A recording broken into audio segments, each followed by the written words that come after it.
8:33 na. Maayong buntag sa mga kapatid nating Bisaya. Gising na, bangon na, maghanda na ng agahan para sabay-sabay tayo sumakses this Biyernes. I like that.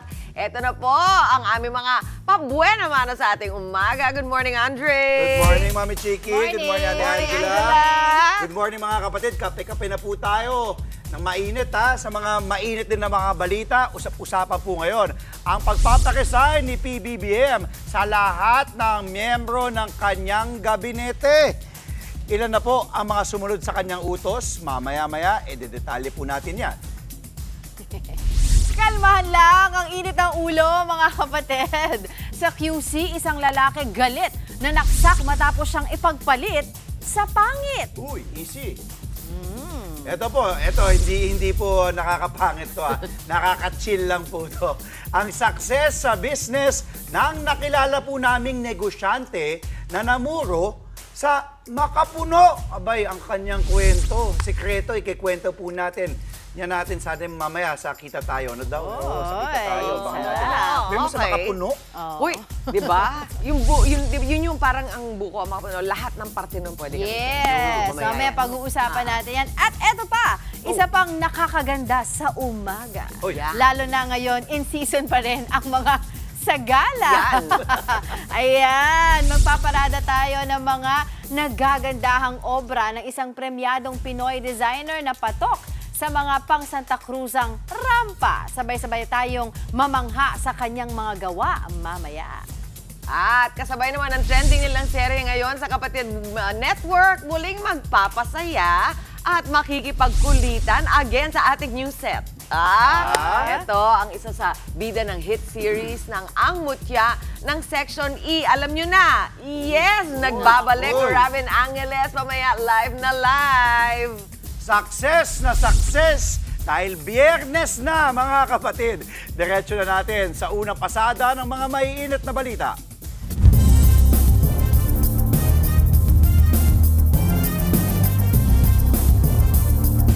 Abay, kung may problema man po kayo sa inyong relasyon, huwag nyo na po idamay ang ibang tao dyan. Sa Quezon City po kasi, isang lalaki ang nanaksak matapos siyang ipagpalit ng kinakasama sa isang pangit. Nasa frontline ng balitang yan, si Dave Abuel exclusive. Hinahanap si pangit. Duguan at nakaupo sa eskinita ang lalaking yan matapos saksakin ng isang dayo sa Barangay Payatas sa Quezon City. Sa kalsada, kita naman ang lalaking nanaksak na kinorner ng mga residente. Turin nyo lang! Turin nyo para hindi makatakbo! May hawak silang pamalo dahil hawak pa ng sospek ang ginamit na kitchen knife. Nakapaglakad ang sospek at nagawang makatago sa isang tindahan habang binabatusan ng mga residente. Saktong may mga rumorondang pulis sa lugar, kaya agad napasuko ang sospek. Dinala naman sa ospital ang biktima na nasaksak malapit sa mata. Positibo niyang kinilala ang sospek. Ayon sa pulis, lasing noon ang sospek at hinahanap ang isang nagngangalang pangit. Na di umano, yung alias pangit, kalaguyo ng kanyang dating kinakasama. Posibleng napagbuntunan lang daw ang biktima ng pagtanungan ng sospek sa kinaroroonan ni pangit. Sa bahagi ito ng Santo Niño Street nangyari ang pananaksak. Ayon sa sospek, ipinagtanggol lang niya ang kanyang sarili nang kuyugin na siya ng taong bayan. Giit niya, wala rin siyang masamang balak kay pangit. Depensa ng sospek. Sinisigawan na nila ako na, ano bang inaano mo, bakit ba kami kinukulit mo, ganun, sabay, sabi niya sa kasama niya, kuhain mo yung ano doon, yung matalas doon. Nakumpiska sa kanya ang ginamit niyang patalim. Nakakulong na rin siya sa Quezon City Police District Station 13 na maharap sa reklamong frustrated homicide. Nagpapagaling naman sa ospital ang biktima. Nagbabalita mula sa frontline, Dave Abuel, News 5.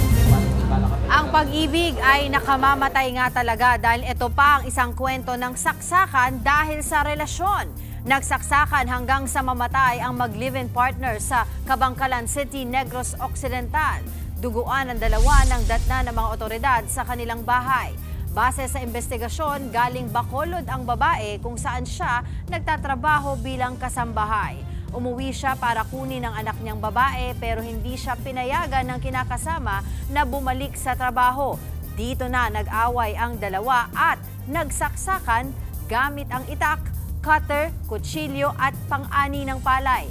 Narinig pa raw ng mga kapitbahay ang sigaw ng lalaki at sinabing napatay niya ang kinakasama. Sa Maynila naman po, nauwi sa pamamaril ang isang birthday party kagabi. Hindi ko po birthday yun ha. Sa kuha ng CCTV, makikita ang mga nakiparty sa harap ng isang bahay sa barangay 429. Dumaan dito ang isang motorsiklo. Tumigil ito at dito na pinagbabaril nang nakaangkas ang isang babaeng nakaupo. Dead on arrival sa ospital ang biktima na tinamaan ng bala sa likod ng ulo. 2 barangay tanod naman po ang sugatan sa pamamaril matapos habulin ang mga salarin. Ang isa sa mga nasugatang tanod, karelasyon ng nasawing babae. Inaalam pa ang motibo sa pamamaslang. Wala naman daw kasing kaaway ang biktima. Patuloy na pinag-aanap ang mga sospek. Mga kapatid, kapag pustahan po, walang pikunan. Sa Cebu po kasi nang hataw ng tako ang 2 lalaki na talunan sa bilyar. Sabik daw silang makabawi pero ayaw nang makipaglaro ng nanalo. Nasa frontline ng balitang yan ang ating News 5 Visayas correspondent na si John Aroa. Hinabol at pinaghahampas ng tako at bakal ang isang lalaki sa Consolacion, Cebu. Pinagtulungan siya ng 2 kalaro niya sa billiards. Kahit bumagsak na ang biktima, hinataw pa rin siya. Sa sobrang tindi ng pananakit, inoperahan sa ulo ang biktima. Pinagpapalo yung pamangkin ko na parang hayop. Kahit isa walang tumulong. Ngayon parang naging bata ng pamangkin ko. Lagi siya nahihilo. Di na siya nakakakilala. Base sa investigasyon, nagalit ang mga suspect matapos silang talunin ng biktima sa billiards. 5,000 piso pa naman ang pustahan nila. Pero sabik sa bawi ang mga suspect. Niyaya nila ang biktima na maglaro pa ulit. Pero umayaw na ito kaya na bad trip sila. Doon na nangyari ang pananakit. Pinaplansya ang isasampang reklamong frustrated murder o serious physical injury laban sa mga suspect. Nagbabalita mula sa frontline, John Aroa, News 5 Visayas. Sa mga mahilig na umakyat ng bundok dyan, ingat po sa mga buwis buhay na shots. Nauwi kasi sa trahedya ang simpleng pagpapapicture ng isang residente sa Tuba, Benguet. Ang biktima nahulog sa higit 200 talampakang bangin matapos tumungtong sa isang bato. Nasa frontline ng balitang yan si Rainiel Pawid. Napasugod ng mga otoridad sa bundok ng Santo Tomas sa Tuba, Benguet pasado 4:00 ng hapon nitong linggo. May nahulog kasing lalaki sa bangin na higit 200 talampakan ng lalim. Inabot ng 2 oras bago na iahon ng bangkay ng 45 years old na lalaki. Talagang malala po yung sinapit ng tao kasi halos sa ulo yung tama, tapos mga extremities ng katawan. Base sa investigasyon, hindi turista ang biktima kundi residente ng Baguio. Kasama niya ang 2 niyang anak nang pumunta sa tinatawag na biyak na bato. Sa biyak na bato kasi overlooking po natin ang mga iba't ibang tanawin doon. Pupunta po sila doon, magkukuha lang po ng litrato, tapos parang nag-drop by lang sila doon. Tumuntong ang biktima sa isang malaking bato at nagpa-picture sa kanyang anak. Pero nawalan siya ng balanse kaya nahulog sa bangin. Labis ang pagdadalamhati ng mga kaanak ng biktima. Saktong birthday pa ng tita namin nun. Super delikado na dito po eh. Sa ngayon, nabakuran na ang lugar. Masihigpitan din daw ng pulis at tauhan ng DNR ang pagbabantay. Tanging mga residente at mga nakakuha ng special permit ang maaaring pumasok sa naturang bundok alinsunod sa writ of kalikasan ng Korte Suprema. Nagbabalita mula sa frontline, Rainiel Pawid, News 5. Sa ibang balita, mahigit 30 cabinet secretaries, presidential advisors at iba pang opisyal ang nagsumite ng kanilang courtesy resignation. Alinsunod po yan sa utos si Pangulong Bongbong Marcos. Nakita raw kasi ng Pangulo na hindi kontento ang taong bayan sa serbisyo ng gobyerno. Nasa frontline ang balitang yan si Maricel Halili. The honorable members of the cabinet. Teka, may laman pa ba yung kabinete ko? Who am I addressing now? Nagawa pang magbiro ni Pangulong Bongbong Marcos sa kanyang talumpati kasunod yan ang seryosong utos niya. Magsumite ng courtesy resignation ang lahat ng cabinet secretaries, heads ng agencies, presidential advisors at assistants. Sabi ng Pangulo, hindi ito business as usual. Panahon na raw para i-realign ang gobyerno sa inaasahan ng publiko mula sa kanila. Nauna na yang sinabi ni PBBM sa kanyang podcast kamakailan.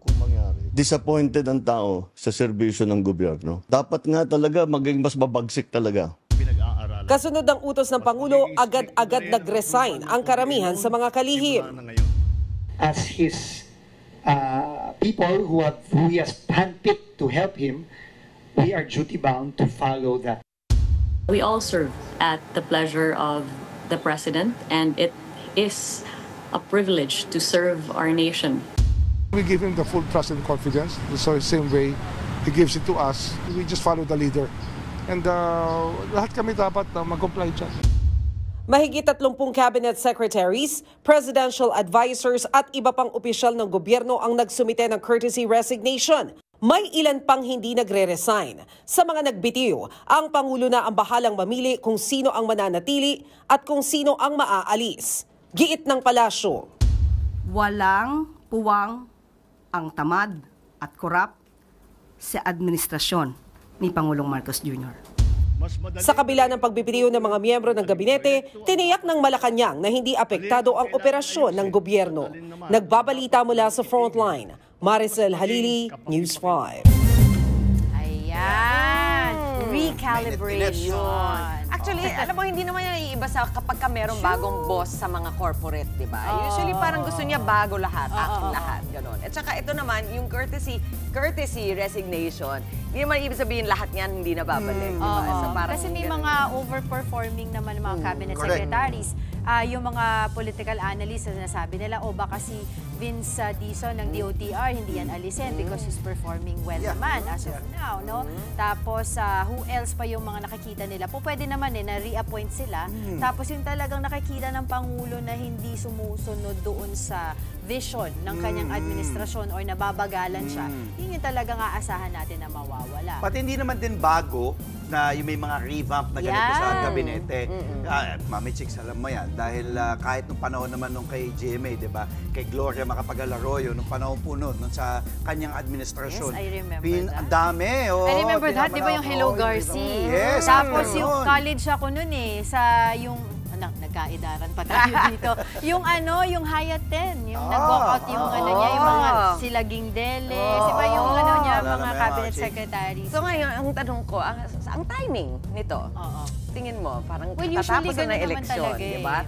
Actually, yun na nga Kasi talagang meron kang pagbabasehan ng malaking reaksyon, kumbaga. Yung parang, kung hindi ko sinasabing tone deaf, pero kung medyo, kung ugong-ugong lang ang pagbabasehan mo, hindi ugong-ugong nangyari sa eleksyon. So parang medyo, di ba, na-shook lahat. Sabi ni Senate President Chis Escudero, payo niya nga kay Pangulong Bongbong Marcos, mag-iingat sa mga katabi, kumbaga dumistansya siya doon sa mga, hindi naman din bago to na ingat ka sa mga pagkakatiwalaan mo, sa mga, kasi the people na nasa gabinete po, yan po talaga yung dapat nakapaligid sa Pangulo, yung maaasahan ng Pangulo. So ang sinasabi lang, ingat ka doon sa mga nakapaligid sa'yo, kasi may mga iba doon, iniisip, kung yung sarili lang nilang kapakanan. Yes. So hindi naman po bago ito, pag ikaw presidente, yung ni-weed out mo, kumbaga sinasala mo ng maigi kung sino yung mga taong pwede mong kumbaga asahan sa mga kanilang mga departamento. Lalo na ang ilang mga kritiko ng administrasyon na to, pinupulaan yung communication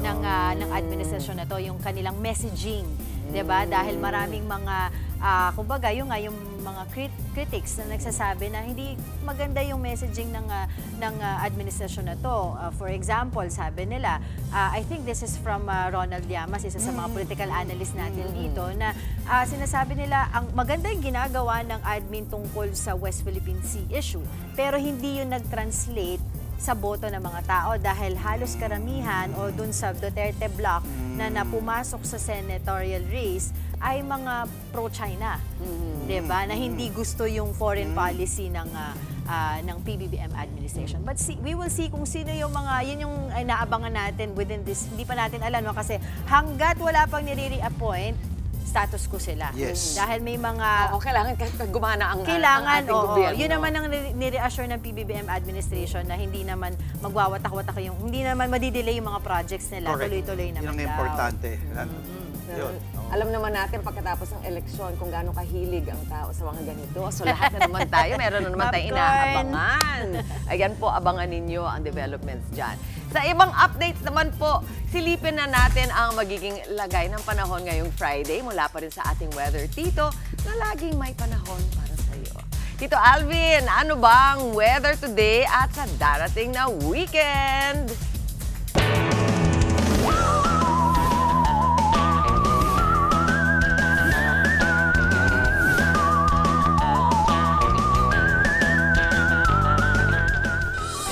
Good morning, Mami Chiki, at good morning mga kapatid. Ulat panahon po muli tayo.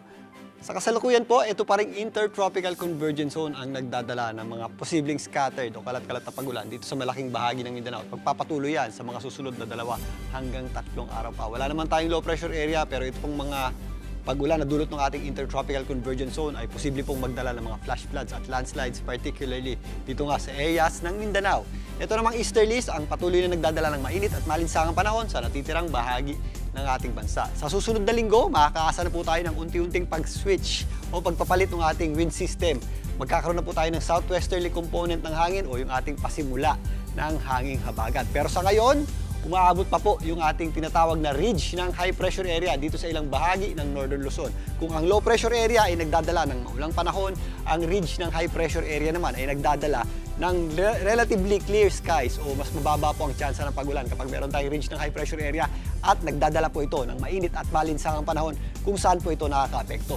Dahil po dyan, asahan pa rin po natin ang matataas na heat index, particularly dito sa hilagang bahagi ng Luzon. Posibleng umabot sa hanggang 46 at 44 degrees Celsius yung ating heat index dito po sa area ng Cagayan dahil nga nag-extend dyan yung ating tinatawag na ridge ng high pressure area. Samantalang magiging mainit pa rin po ang panahon natin sa natitirang bahagi ng Luzon. Posibleng maglaro sa 44 degrees Celsius hanggang 45 degrees Celsius yung ating heat index dito sa mga areas ng Ilocos, kasama na po dyan ng Lawag, maging dito sa area ng Pangasinan, kasama na rin po dyan ang malaking bahagi ng Central Luzon.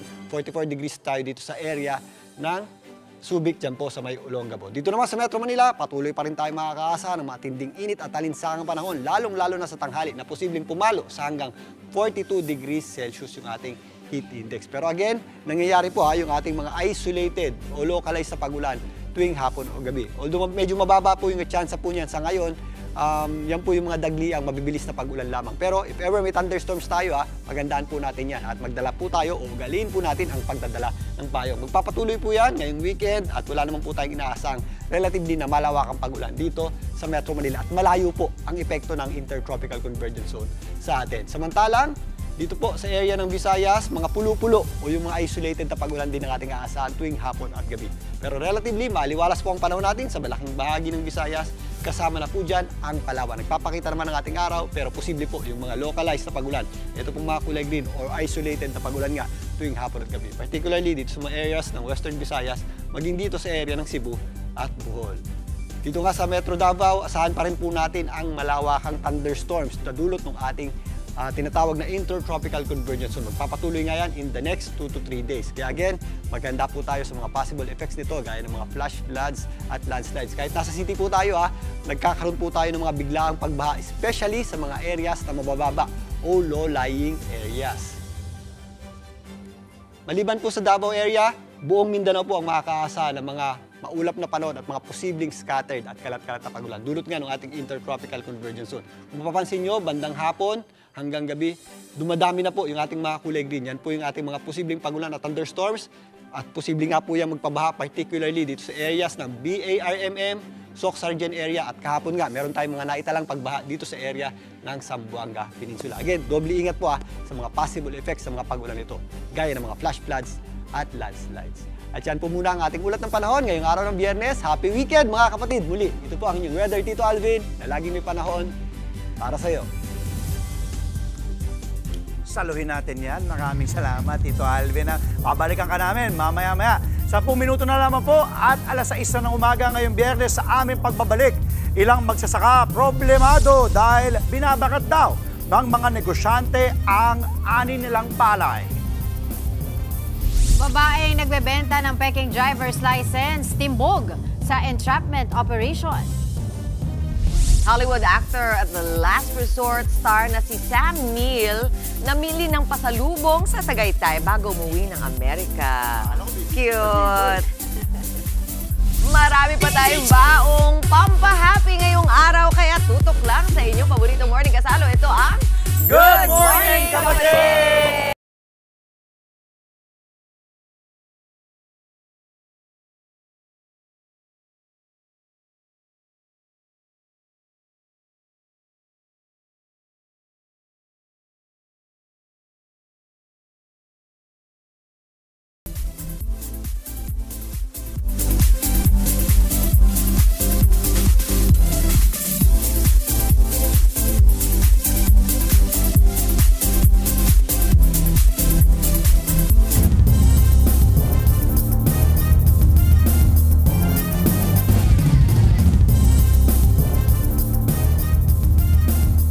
Babalik po ang Good Morning Kapatid, 5 minuto na lamang po at alas 6 na ng umaga ngayong Biyernes. Umaaray ang ilang magsasaka dahil binabarat daw ng mga negosyante ang ani nilang palay. Hindi naman daw nila ito mabenta sa NFA sa dami ng stock ngayon ng palay. Nasa frontline ng balitang yan, si Kaki Keito. Masikip at wala na halos mapaglagyan ng stock sa bodegang ito ng National Food Authority sa San Miguel, Bulacan. Patong-patong ang mga sako ng palay na nakatambak sa loob. Daan-daang libong sako na raw ang nakaimbak dito at halo-halo yan. Merong mga bagong ani lang at merong binili pa noong nakaraang anihan. Dahil dyan, tigil muna ang NFA sa pagbili ng palay. Binibili nila ang sariwa ng 18 pesos kada kilo habang 24 pesos ang tuyo. Problemado tuloy ang mga magsasakang tulad ni Ricardo. Wala na rin daw kasi siyang ibang mapagbentahan ng ani. Nagbigintay po kami ng balita kung kailan po sana magbubukas po ang National Food Authority o ang NFA ng mga warehouse. Kahit na po magkaroon po kami ng konting gastos sa transportation saka po sa pagbibilad, mas maganda naman po yun. Lugi sila sa mga barat na trader na binibili lang daw ang kada kilo ng palay sa 11 pesos at 50 centavos hanggang 12 pesos. Kulang na kulang pa raw sa puhunan ng mga magsasaka ang presyong yan. Kaya lang wala naman silang magawa, kaya ang iba napipilitang magbenta na lang talaga sa mga trader. May mga magsasaka naman na hindi muna nag-aani. Hinihintay na lang daw nilang lumuwag ang mga bodega, umaasang makakapagbenta ng palay sa NFA. Bagay na tinutugunan na rin daw ng ahensya. Inassure namin sila na once magka-space, papasok ang kanilang mga palay. Hiling ng mga magsasaka magkaroon na ng pangmatagalang solusyon dahil paulit-ulit na lang din daw silang binabarat ng mga trader, lalo na tuwing anihan. Nagbabalita mula sa Frontline, Kari Kator, News 5. Peste naman ang kalaban ng mga magsasaka ng tubo o sugarcane sa Negros Occidental. Pinutakte ng tinatawag na red striped soft scale insects o RSSI ang ilang tubuhan o red striped. Isa itong peste na kinakainan o kinakain ang halos kalahati ng laman ng mga tubo. Ayon sa Sugar Regulatory Administration o SRA, 6 na lugar ang pineste niyan. Nakikipagtulungan na sila sa Department of Agriculture para i-quarantine ang mga apektadong lugar. Minamadali na rin ng DA ang pagkuha ng emergency use permit para sa paggamit ng pesticide laban sa mga peste. Lapit din po ng disgrasya ang mga driver na hindi dumaan sa tamang proseso sa pagkuha ng lisensya sa LTO. Kaya naman, may babala ang ahensya sa mga tumatangkilik ng mga nagbebenta ng peking lisensya. Gaya na lang ng babaeng arestado sa entrapment operation sa Valenzuela. Nasa frontline ng balitang yan si Gerard de la Peña. Iniharap ng Department of Transportation at ng PNP Anti-Cybercrime Group ang babaeng naaresto noong nakaraang linggo sa Valenzuela. Hinuli siya sa entrapment operation matapos mabistong nagbebenta online ng peking driver's license at PWID sa halagang 500 pesos. Kapag may peking driver's license, hindi na sumailalim sa practical at theoretical exams ang isang individual na susukat sana ng kanilang kakayanan sa pagmamaneho. 10 counts ng falsification of documents ang ikinaso sa suspect. Babala ng LTO, pwedeng madamay sa asunto ang mga parokyano. This serves as a warning also to our motorist applicants, no? Huwag na ho sila pumunta sa ganyan. Hindi lang namin i-deny yung pag-renew na lisensya mo kasi wala ka naman lisensya talaga. We will disqualify you from applying for a legitimate license. Maging ang DOTR, hindi natutuwa sa gara palang bentahan ng peking lisensya. Yung driver na yan, pag nakakuha ng lisensya at hindi marunong magmaneho, most likely makakadisgrasya yan. Baka makakapatay pa yan. Kaya this is no joke.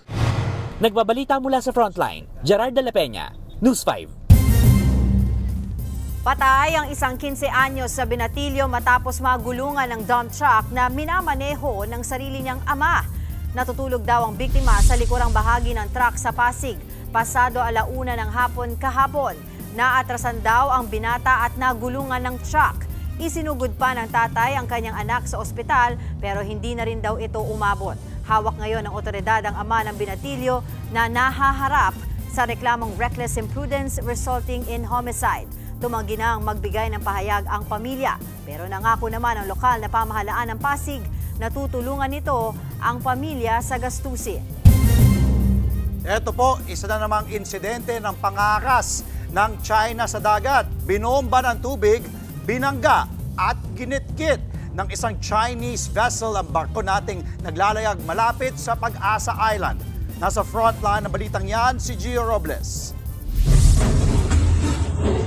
Ito ang kuha sa loob ng BRP Datu Sanday habang walang habas na binobomba ng tubig ng China Coast Guard malapit sa Pag-asa Island. Sa lakas ng water cannon ng China, rinig ang pagdagundong ng mga bakal mula sa ating barko. Niradyohan na sila ng Bureau of Fisheries and Aquatic Resources o BIFAR, pero ayaw paawat ng China. Your unsafe maneuvers are in clear violation of your obligations for safe conduct under the 1972 International Regulations.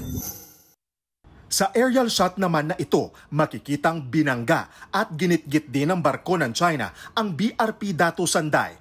Hindi lang isa, kundi 2 beses. Dahil sa insidente, nasira ang port bow at smokestack ng ating barko. Nagkaroon din ng ilang bitak at nayupi ang ilang bahagi ng BIFAR vessel. Nangyari ang panghaharas habang nagsasagawa ng maritime scientific research ang BRP Datu Sanday at BRP Datu Pagbuaya sa Sandy Cay 2. Ito ang unang beses na binomba ng tubig ng China ang barko ng BIFAR mula nang iwagayway ng China ang kanilang watawat sa lugar. Sabi naman ng PCG, hindi gagayahin ng Pilipinas ang ginagawang panghaharas ng China. It does not have any strategic gain on our part kung gagayahin natin sila. We just have to maintain our moral high ground, that we are law abider. Sa kabila naman ng insidente, naging matagumpay ang scientific research mission ng BIFAR vessel sa Pag-asa K2. Sabi naman ng European Union, labis silang nag-aalala sa panibago at mapanganib na ginawa ng China sa ating barko. Muli rin silang nagpaabot ng suporta sa Pilipinas, alinsunod sa International Order ng United Nations Convention on the Law of the Sea o UNCLOS at 2016 arbitration na naipanalo natin. Ang tila walang katapusang girian ng mga barko ng Pilipinas at China sa West Philippine Sea ang isa sa gustong tutukan ng Akbayan Party List. Kaya naman, isinusulong nila ang pagbuo ng West Philippine Sea Bloc sa 20th Congress. Ito ang magsusulong ng mga usapin kaugnay sa karapatan ng mga Pilipino sa ating exclusive economic zone. Ito pong ating WPS block sa Kongreso, this is a block of champions. Champions of sovereignty. At dapat naninindigan tayo laban doon sa encroachment ng China sa West Philippine Sea. Isinusulong din ng Akbayan na maisama sa curriculum sa eskwelahan ang pagtuturo ng West Philippine Sea. Nakakabahala na raw kasi ang mga maling impormasyon na kumakalat online. Kasama doon syempre yung obligasyon natin lahat na ipaglaban ang West Philippine Sea at labanan ang talagang kumakalat na mga Chinese disinformation. Nagbabalita mula sa Frontline, Gio Robles, News 5. Hindi na kailangan pa ng plane ticket para ma-experience ang Thai Royal Treatment. Ilang oras lang mula rito sa Metro Manila, pwedeng ma-enjoy isang Thai-inspired na resort. Silipin po natin yan sa report ni Tito Mondi Lopez. Ngayong weekend, bigyan natin ng royal treatment ang mga nanay at tumatayong nanay. Mala Thailand Edition. Dito sa San Rafael, Bulacan, may Patay experience na. Welcome sa Thai-inspired resort na magiging playground of love para kina Mami Jovi at Mami Belle. Outdoor decor pa lang, ang daming golden food ang nakapalibot. May corner na parang entrance sa temple. May area rin na parang mga eksena sa Thai movie. Magpapasawadi ka na talaga. At ang mga villa, relaxing para sa mga nanay natin laging pagod sa bahay. Ito rin ang pool para makalimutan ang labada. Pero teka, wala pala tayong damit na extra. Dahil lang muna sa Kaukaw. Sorry po. At di kumpleto ang gala kung walang video okay. Kasing galing si Mami Jovi, oh. Next sa listahan, eating time. Present ang mga Thai food. Pagkisigahan natin, tama na. Ayan. Ito ba tingnan mo sa akin mo? Sa pulasa. Sa Jovi, ma'am? Mami Jovi? Saman, goods. Siyempre ako. Okay, balik ko to. Ako din kain.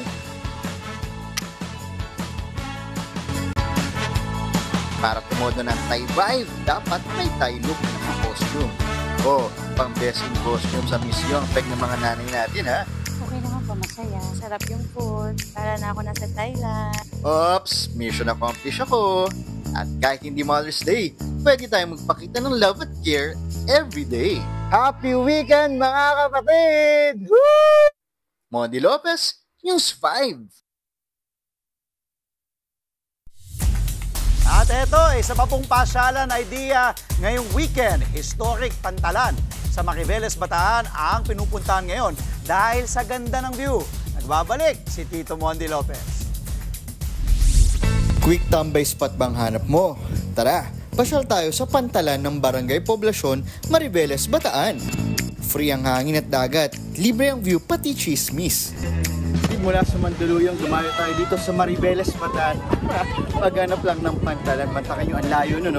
Ito yun naman, wala dito sombrero. Oh, shades dahil. Basta na hangin, nakaka-relax. Daily tambayan para sa pamilya, magbabarkada at kahit sino ka pa na may energy na makipagkumustahan. Akala ko noon ang Mariveles puro dilis lang, pero higit sa pangalan, ito ay isa ring tambayan ng mga mapagmuni-muni. Kaya kung gusto mong huminga sa stressful na trabaho at maingay na jowa, alam mo na, upo ka lang, makinig sa alon. Unplug muna tayo sa traffic, Zoom meeting at maraming deadline.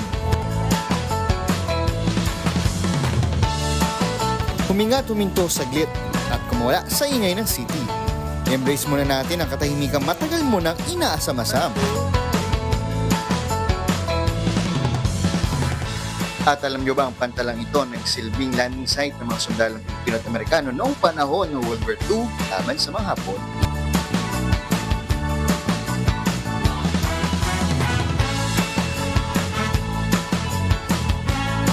Ordinaryo man, extra happiness ang vibes.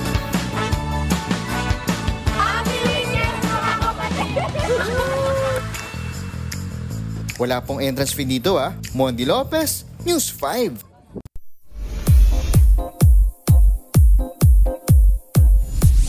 Naghahain ng reklamo si Nadine Lustre kaugnay ng mga malisyosong pag-atake sa kanya sa social media. Suportado ng inendorso niyang ML Party List ang filing ng aktres ng reklamong paglabag sa Safe Spaces Act. Bagamat hindi na idinetalye, hinangaan ng partido ang naging legal action ni Nadine. Nararapat daw ito kung kailan ginagamit ang social media sa pagpapatahimik sa mga naghahanap ng hustisya at reforma. Pabalik na ng Amerika ang Hollywood actor na si Sam Neill matapos ang filming niya sa bansa ng MVP-produced film na The Last Resort.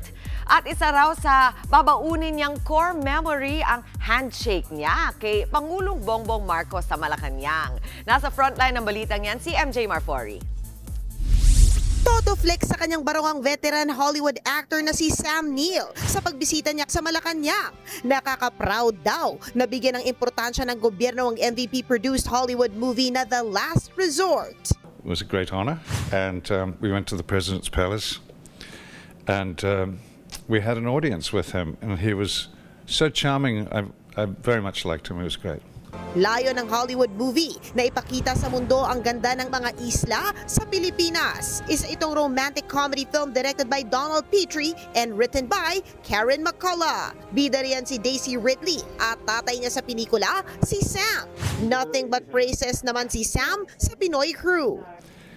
The Philippine crew was so lovely and helpful, and it was a very enjoyable experience. I'm so happy to be back. Aalis na ng bansa ang aktor at in true Pinoy fashion, namili siya ng mga pasalubong sa Tagaytay.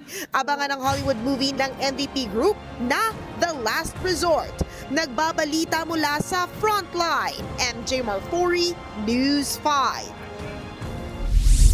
Mamaya po mga kapatid, mula sa classroom, bibisita naman dito sa studio ang isa sa bida ng Wattpad series na ang mutya ng Section E na si Yuri. Aba, abangan po natin si Ravin Angeles sa Spotlight On. At mamaya pa rin Santa Cruz. Dito mismo sa studio, ibibida natin ang mga patok. Naku, talagang patok ng mga gown na to. Siyempre, dala na Pinoy designer na si Marvin Garcia. At sa morning biyahe, makikipag-commutahan sa Nia Road ang ating traffic Tito Mondi Lopez. Kung di pa kayo naumay, Tito Mondi, abangan nyo siya mamaya-maya. Mga kapatid, wag po kayong haalis dahil magbabalik pa ang inyong paboritong kasalo sa umaga. Ito ang Good Morning Kapatid!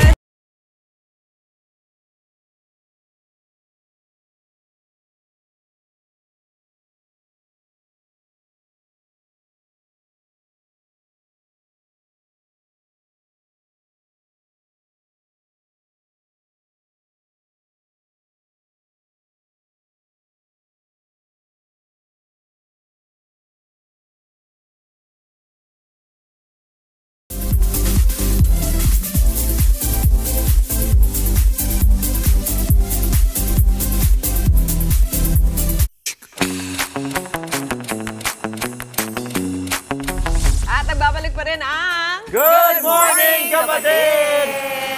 Ito, usapan traffic naman po tayo para sa latest ganap tungkol sa galaw ng trapiko at sitwasyon ng mga biyahero ngayong papalapit na ang weekend. Nandito na nga. Ito na, maghahatid ng update ang nag-iisang traffic dito na si Mondi Lopez. Live na live sa Quezon City kung saan nanggaling to si Mondi. Ano, kamusta na ba dyan? Oo, may nahanap ka na bang may kachacha ka pa dyan? What's up, Mondi? Ayan, isa na ulit. 1, 2, 3. Yes, Mami Jiggy! Eto na, dahil Friday, meron tayong kasayaw dito sa kalye ng Nia. Ayan, very good team commute. Kaway-kaway, sabay. Isa ba? Yes, thank you, Ate Boss. Thank you, Ate Boss. Isa ba, Ate Boss? Hindi naglaban. Thank you, Ate Boss. Eto na nga. Andito tayo ngayon sa Nia Road. Oh, walang bus. Bakit walang bus? Walang bus. Dahil walang bus, wala tayong makakausap. Kasi nga, dahil sa Lunes, mga kapatid, magkakaroon na nga, ibabalik na yung NCAP, tinatawag nilang No Contact Apprehension Policy. Kaya naman, eto, hulihin natin ang bus na parating na ito. Kuya, pumarok. Dito, kuya. Paparahin natin. Ay, kuya. Nandito na yung ating mga kasabay. Ay, sir, ayan na. Eto, pababay mo natin sila. So, tingnan natin, pusuan natin. Ano ba? Good morning mga kapatid! Yes, hey, makakita mga excited sila pumasok. Kuya, konduktor. Good morning, kumusta? Kuya, mabilis na. Sir, yung driver daw, pasahan agad. Ikot tayo. Habang may maba, wag nga raw sa salubungin ang hindi natin kamag-anak. Eto na, akit tayo. Okay, good morning, sir, good morning. From Good Morning, Good morning, sir, eto, di ba, nalaman nyo na babalik na yung NCAP na tinatawag, yung no contact. Ano sir masasabi nyo po doon?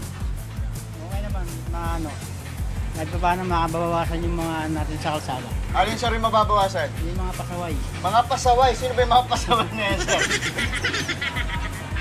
Okay na ako mo, sir. Sir, kayo ba? Pasaway ba kayo hindi? Hindi naman. Ay, hindi naman. Dahil ka, sir, pasaway, pwede mong batiin, sir, yung mga kamag-anak mo, sir. Ano pangalan, sir? Jeffrey Roas. Sir Jeffrey Roas. Taga saan kayo, sir? Bulacan, sa Pampalay. Taga Bulacan. Oh, taga Bulacan din ako, sir, eh. Sa Pampalay. Ako sa ano. Ito, sir, dahil dyan, may pakapi pa ako, sir. Bunot ka, sir. Ayan. Sir, wag kang mag-alala. Hindi ko uli ng mga MMD dito. Kinausap ko muna sila ngayon. Ayan, may pakapi yan. Thank you, sir. Maraming salamat. Kuya Conductor, may babatiin ka? Tara, kuya. Pakita ka na. Pakita ka na, kuya.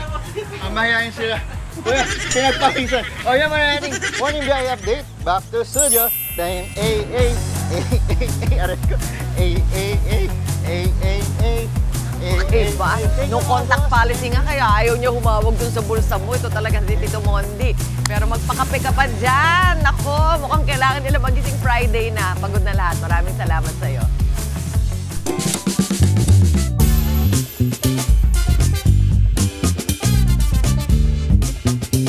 At segue naman tayo sa Pampag Good Vibes. Basketball, ang paboritong libangan ng mga kabataang Pinoy. Pati ang matatanda, lahat ng Pinoy, di ba? Dako kaya ito, narito ang mga nakakatuwang ganap sa loob ng basketball court. O, ako muna ha. Direct. Roll video, please.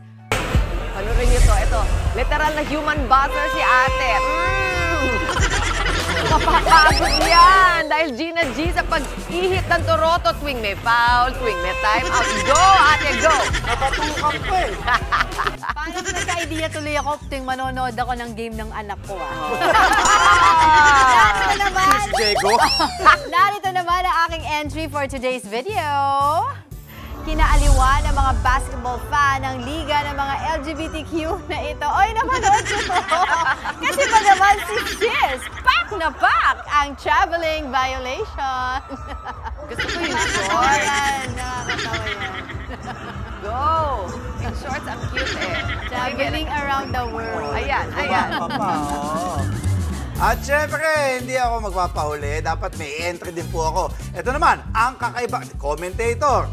Ibang commentator to sa isang liga. Tingnan natin. Paano ba naman? Yung commentator, nakikipagsabayan sa pagtakbo sa mga player. Hindi lang nakaupo, tatakbo siya. Ala! Para sa referee na commentator pa, di ba? Alam mo, pwede din siya sa karera ng kabayo. Pwede. Pwede mo na gawin yan. Sumasayaw diba? pa. Pwede rin traffic enforcer. Pwede, diba? din referee pa. Ako si Kuya, maabilidad. Ito na po. Dumrive, foul! Naku, may future ka, Kuya. Kakaiba ka talaga. Wow. Di ba si Mondi yun? Ayan, naku, ang cute. Ayun, excited ako sa susunod na Pampa-GB natin, mga kapatid. Abangan nyo. At sa aming pagbabalik, Senado magko-convene bilang impeachment court sa June 3 para sa paglilitis kay Vice President Sara Duterte. Desisyon ng Motorcycle Taxi Technical Working Group na bawasan ang riders ng MOVE-IT. Inalmahan ng grupo ng riders. Yan at iba pang mga mainit na balita sa programang Ted Filon at DJ Chacha. At sa luto na po, magluluto tayo ng easy at budget-friendly version ng nasi goreng o fried rice. Talaga ba? Tapos na birthday mo. Sabi ko sa'yo, lilipas din. Ay, naku, excited ako. Dahil iba na, di ba? Iba, it's a new season for Chef Andre. Table ka na sa luto, di ba? Abangan niyo po yan. Tuloy-tuloy lang ang pagtutok. Magbabalik ang inyong paboritong morning kasalo ang Good Morning Gulay! Kapatid!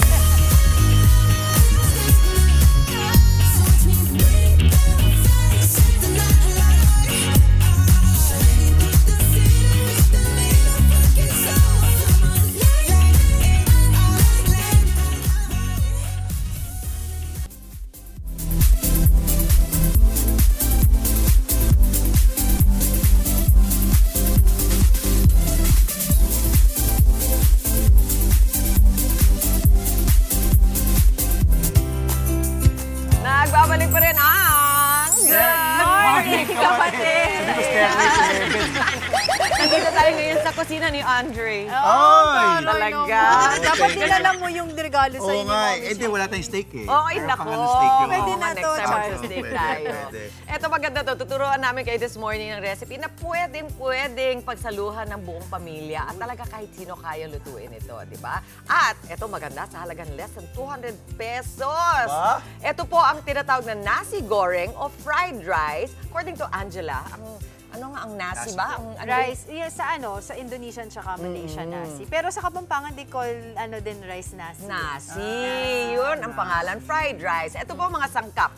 May chicken thighs na chinap-chap yan, sweet soy sauce, bawang, sibuyas, siling labuyo, yes, shrimp paste or bagoong, kung kilalanin natin, kanin syempre, toyo, itlog, spring onions at kamatis. Kung maaari yung kanin na yung kahapon linuto. Leftover. Leftovers. Okay, madali lang ang ating pagluto. Mr. Birthday Boy? Nako, Nana. Try ba natin? Kahapon Yes, birthday sige, ko, di ako start tayo na. pinuluto. Magmamarinate. Dahil lumipas na, tapos na ang araw. Kumbaga, in 365 days, 364 ako magluluto. Hindi. Sige, unti-unti. Okay lang. Nag-marinate na siya kagabi ng chicken. Nag-marinate na ako kagabi. Wow! Sige, so konting sibuyas lang. Tapos itong yung ating itong paste na to. Ito, nandito na yung, di ba sabi natin, meron siyang bagoong. Kayo ba ay mahilig sa bagoong? Of course. Ayan. I love bagoong. Diba? Is life. Sabihin mo yan with conviction. Okay. Hindi, konti lang. Tsaka hindi mo halos mapapansin. Hindi mo yan mapapansin mamaya. Hinalo na natin yung iba. May bawang. Sigurado ko sa'yo. Nung tinanong ako ni Mami Chiki, mahilig ka ba sa bagoong? Sabi ko, Oo, pero mabait na bata ito. Susubukan niya. Kakain sa mamaya. Ayan, naamoy mo na. Amoy na amoy. Pasok sa banga. Naupo ka nga eh. Pasok sa banga. Kasi madaan din yung sili din. Ako, excited kami ni Angela dito. Alam ko, itong dalawang kasama ko mahilig sa sili. Okay. Ayan, mga 1 minute actually. Pero pwede na. Sige, Angela, sunod mo na yung manok.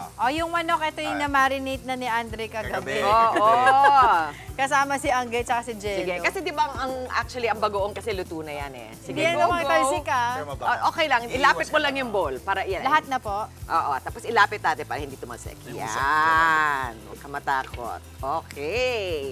So may marinade na siya, di ba? Sorry. Nagulat ako. Talagang nahatsing. Ito mga 5 minuto Sorry, to. napahinga ko. Sorry. Okay. Ay, paalala pala natin, di ba, ang Ano po? manok yan ang mahalaga na kailangan cook through. Yes. Oo, di Kaya ba? nga, lang, nabahinga ako. Laging pinapaalala din yan ni Mami Dins kasi pwede mag-salmonella pag hindi naluto ng maayos. So actually mga 5 minutes ito. Malataas ba yung apoy mo? Apoy talaga yun. Oo, yung init. ating, ito, para si maluto. Angelo, siyang master dito kung gaano kabilis. Pero sarap nung gusto ko lang banggitin, Mami Chicks, di ko lang natikman mo. Masarap yung mac and cheese kahapon. Oo, Oy, nakita ko nga. Thank you, kay Angge, kay Ian, kay Jello, dahil talagang inano nila dahil birthday ko nga. Uy, Mac and kamusta? O ano bang Sarap. nangyari? Ikaw ang aga-aga ng celebration mo, alas 5 pa lang, nandito na tayo. Nagtataka ka kung may nakaalala sa'yo. Tinan mo na. Naghanap-hanap pa ako. Ikot ang Uy, ikot talaga to. Talagang, sabi ko, Ikot siya ng ikot kung merong pagpa-surprise sa kanya. May palobo ba dito? Sabi ko, Pero Booker. natago nila, na-surprise ka Tago, kayo. nagulat ako kay Booker, pati kay ano. Tapos, ano ba ginawa ko? Kumanta ka pa. Huwag na nakalimutan na natin yun dahil mataas ang rating. Parehas na tayo kumanta. Hindi, abangan mo. Wala ka na yung pagmamalaki sa akin, Ay, hindi. Andre Felix. Mataas kasi kung mababa yun, original na reglo yun. Thank you dun sa ating banda kahapon na tinaasan nyo. Nako, nakakatawa to. Sana nakita niyo si Angela kahapon. Napakabait kay Andre.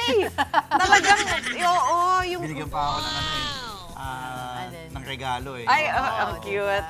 Okay. Anyway, Importante malapit talaga na to. malaman natin yung mga pwedeng gawin natin, diba? Sa Saan? mga fried rice. Kasi minsan, or madalas, marami tayong mga tirang kanin. Nasasayang. Tama ka Para doon. hindi masayang, mag-fried rice tayo. Or nasi goreng, no? Oo. Sa Malaysian or Indonesian Saka ito po yung style. magandang ilulutuin mo minsan tapos hindi mo uubusin agad. Babalik mo lang sa ref, iinitin uli. Yan yung mga Correct. pag-instant. Pag-uwi ni Andre, pagkatapos ng trabaho o ni Diego. Mga tawag daw Diba? dyan, Mami Chiki, is pangat.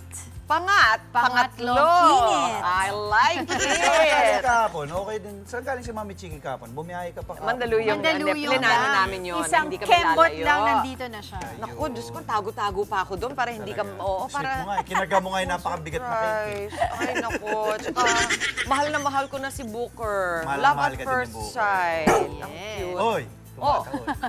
Ayun. Siyempre, natuwa rin kami dahil si Pawi nandito. Of course. Maraming nagmamahal sa'yo. Oo nga, alam mo na-realize Hindi naman ko, na-feel ito mo. to Si Isay, kahit lagi ako hinihirapan niya, then balik ulit siya sa normal lang.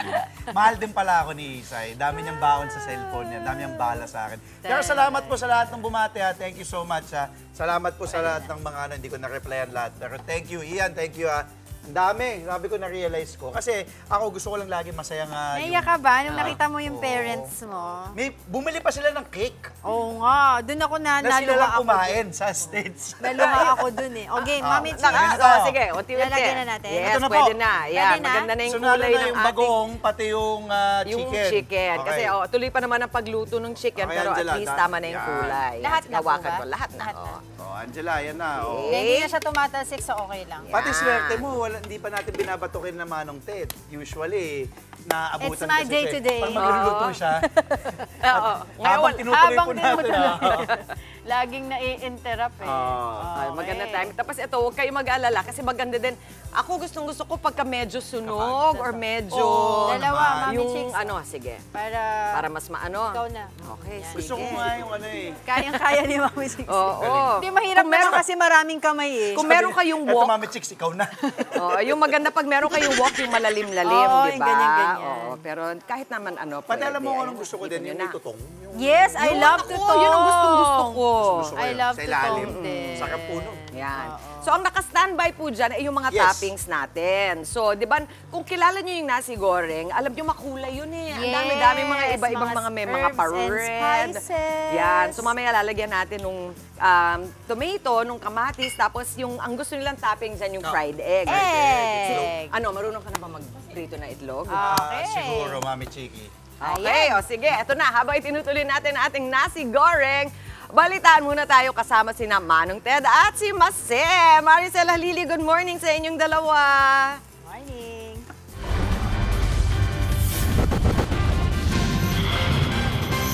Kailangan, dapat, kung kakayanin, wag magtaas ang premium.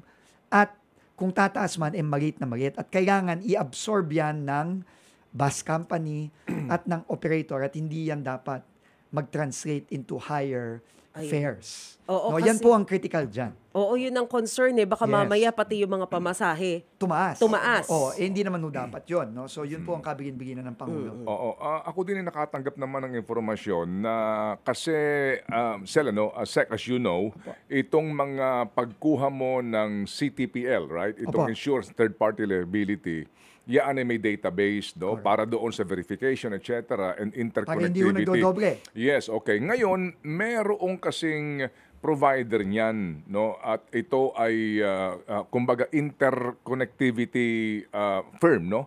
May gustong pumasok ngayon na tama ba ito? Itong DBP data center sumulat sa inyo. At meron Hindi ko silang pa po nakita yun. meron silang Alamin ko po. Oo, meron kasi ngayong DBP po, Development Bank of the Philippines. Yeah, pero silang data center na sinasabi daw po na meron silang ginagawang proof of concept para doon sa interconnectivity nito. Wala namang problema sa adhikain. Ang sinasabi lang po ng stakeholders, mukhang ngayon na walang binabayaran yung mga kumukuha ng CTPL, no?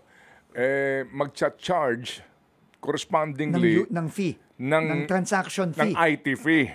Nung una daw po 80 pesos, pero ngayon 100 piso na ang gustong singilin. So ngayon pa lang, sinasabi na po ng mga stakeholders, sandali lang, ito na naman kami, no? Medyo, narinig mo na ba ito? Hindi pa? Hindi ko pa narinig. Oo. Pero yung mga transaction fee na ganyan, talagang kailangan pag-aralan ho natin ng mabuti yan. No? Kasi unang-una, ang unang tatanungin ko po dyan, ano po ba ang serbisyong dagdag na i-offer nitong DBP data center, no?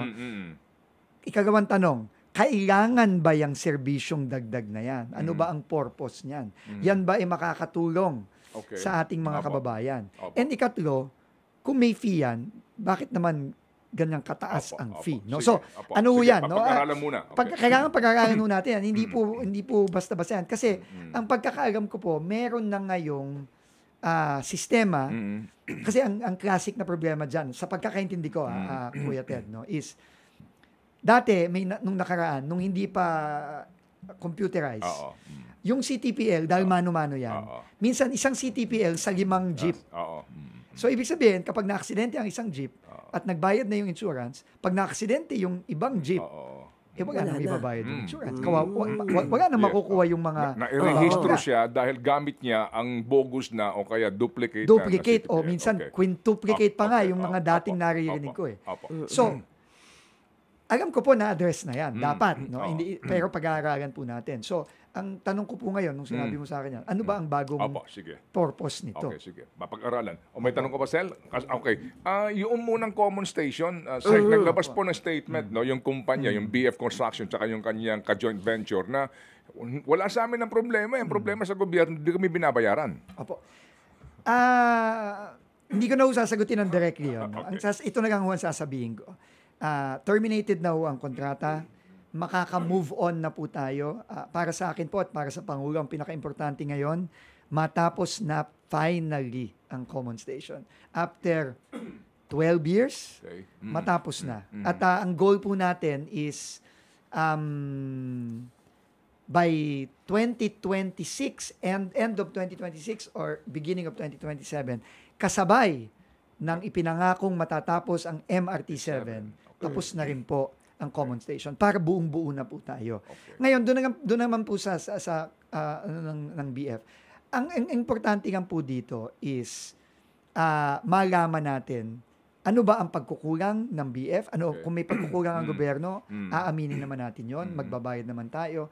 Pero ang importante po talaga dito is matapos na natin ang conversation. And terminated na po ang kontrata. Pero alam niyo po na may defect sa naging design and construction mismo nung common station, di ba? How do you solve that now na hindi ito tugma doon sa connection nung interconnection ng mga relays? Ngayon po, yung legal issues and I will leave that up to our legal team, no?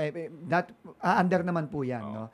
Pero yung technical, which is more important to me kasi paano naman natin makokonekta ang LRT1 dito? Yun ang objective nun. May mga nakausap po akong yung pong Sumitomo of Japan, no? Yung ating operator ng MRT3 at partner din ng Ayala at Metro Pacific sa LRT1. Kaya naman daw pong solusyonan. Meron daw pong engineering solution. So, pinapaaral po natin sa mga Japanese partners yan ngayon. At kampante naman po sila na masusolusyonan. Ang tanong ko lang dito, bagamat ito po'y tapos na, nangyari na at nandyan and you are part of the solution, ba't nangyari yun? Sel, di ba, for the longest time tinatayo mo ito, mali pala yung disenyo, hindi pala mag-uugnay yung LRT1 sa MRT7 tsaka MRT3. Paano nangyari? Hinayaan lang gawin, to mali pala. Hindi ho nabantayan. Bottom line. Ganun lang ho kasimple yun, tingin ko. No? We will call a spade. Ika nga. Hindi ho nabantayan. Kasi kung yun ho nabantayan ng mabuti, hindi ho mag-misalign. Kasi yung sinasabi ho ni Kuya Ted, yung yung connection ng manggagaling sa common station, yung viaduct, na tawag nila. Pagka pasok ng FPJ station, meron pong gap. So, ibig sabihin, may problema po yung design at may problema din yung execution ng kontrakto. Sige, pero may ho yan. May solusyon. Okay. May solusyon at meron ding kasamang liability yan. No, on the part yung solusyon ba, kaninong cost yun? Dagdag cost sa gobyerno? Aagamin pa ho natin. To be honest. Aagamin pa ho natin. No? At ngayon nga ho, nagbabanggahan po ng claims ang BF at ang gobyerno ngayon. At syempre, kasama po yan sa claim ng gobyerno. Okay, sige. So, nabanggit po ninyo yung performance, no? Talaga ang Pangulong Marcos ay gigil na at kinakailangan mag-perform ng mas mabilis ang mga cabinet secretaries. who's in charge of right-of-way? Kasi yan ang numero uno mong problema eh. Sa lahat ng ating rail projects, right-of-way, pati na sa subway. Kanino bang, kanino bang toka yan at napakabagal? Gobyerno po talaga yan eh. Sino sa gobyerno? Well, yung implementing agency po yan. No? DOTR? Kung DOTR ang implementing agency, sa Rigas, DOTR po yan. Kapag highway o tulay, DPWH po yan. Yung acquisition ng right-of-way, tsaka yung pag-aayos dito. Di gobyerno po yan eh. Typically, sa mga kontrata na nakikita natin in the past, is ang right-of-way laging responsibilidad ng gobyerno yan. Kasi ang logic dyan is may power of eminent domain ang gobyerno. May power siyang kumuha at magbayad na lang at fair market value, etc. ng lupa. At hindi pwedeng tumanggi kasi may right to expropriate ang gobyerno. Pero ang nangyayari nga po is nababag down lagi. No? Ibibigyan kita ng example, Kuya Ted. No? Dito sa mga nakita kong problema sa North-South Commuter Rail, marami po dyan, pagka hindi nagkakasundo ang gobyerno at ang landowner, humihinto po ang proseso. No? Humihinto, ibig sabihin, gusto ko ganitong presyo, gobyerno, ito lang ang kaya kong i-offer sa'yo based on valuation ng land bank, halimbawa. Hindi na humaandar. Dapat po yan ang proseso tuloy-tuloy. In fact, in an expropriation case, one offer lang, kapag tinanggihan mo, expropriate na kita. At ang expropriation ngayon, actually, simple na lang eh. Kasi meron ng batas eh. May batas na eh. Magdideposito ka lang sa korte ng 20% ata o something like that. Kukumpituin mo ang dokumento mo, ipoprove mo lang na nag-offer ka, tinanggihan yung offer mo. O hindi sinagot ang offer mo after such a time. Pwede ka nang makakuha ng writ of possession eh. Bibigyan ka na ng korte na, sige, gobyerno, kunin mo na yan. Hindi ko po maintindihan talaga bakit tumatagal ng taon. Hindi ko dapat tumatagal ng taon. So again, kanino yun? Gobyerno po yan. Gobyerno po yan. Gobyerno po yan. Kaya pero ang nakakatuwa naman po, nakita po namin na pwedeng mabilis. Kasi ngayon po, in just the last 2.5 months, yung pong inappoint naming bagong Assistant Secretary for Right-of-Way Acquisition, ang dami na po niyang nakuha na mga lupa. At ngayon, nagmo-mobilize na po yung mga contractor natin. So it can be done. Pwede ba sabihin yan na ang kailangan lang, binabagit mo gobyerno, yung political will ng taong gobyerno at hindi masangkot yung taong yon doon din sa sabuatan. Correct. Tama po. Ikaw naman Tama po yan. Yun naman po talaga eh. Di ba? Nakikipagsabuatan ka sa property owner din para eventually para mapataas ang value. Makuha mo yung porsyento mo makuha doon mo yung commission mo. Ganun ho talaga ang nangyayari. Kaya ho tumatagal.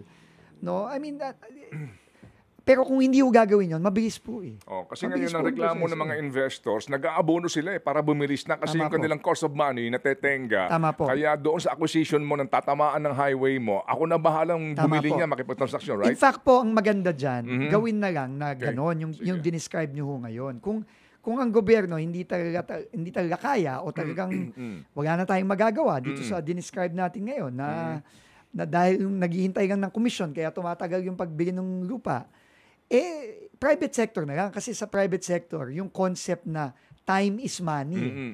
Yung time is, sa gobyerno, walang concept na gano'n. Nakakalungkot eh. In fact, mas matagal, parang mas tumataas yung no, yung pwedeng kitain pag tumatagal eh. Kaya mas may insentibo na patagalin eh. Sa private sector po, hindi ganoon. Ang delay, gastos yun. Cost of money. Yes, cost of money yun eh. So, baka nga dapat gano'n na lang ang gawin eh. Private sector na lang, i-reimburse na lang ng gobyerno yung private sector. Sige, okay. Ang daming pag-uusapan. Bago po itong no contact apprehension muna, ano ba ang latest dito sa PUV modernization program? Ito lang kaklaruhin ko lang. Napakinggan ko ang spokesperson ninyo. Tama naman makakarinig ko.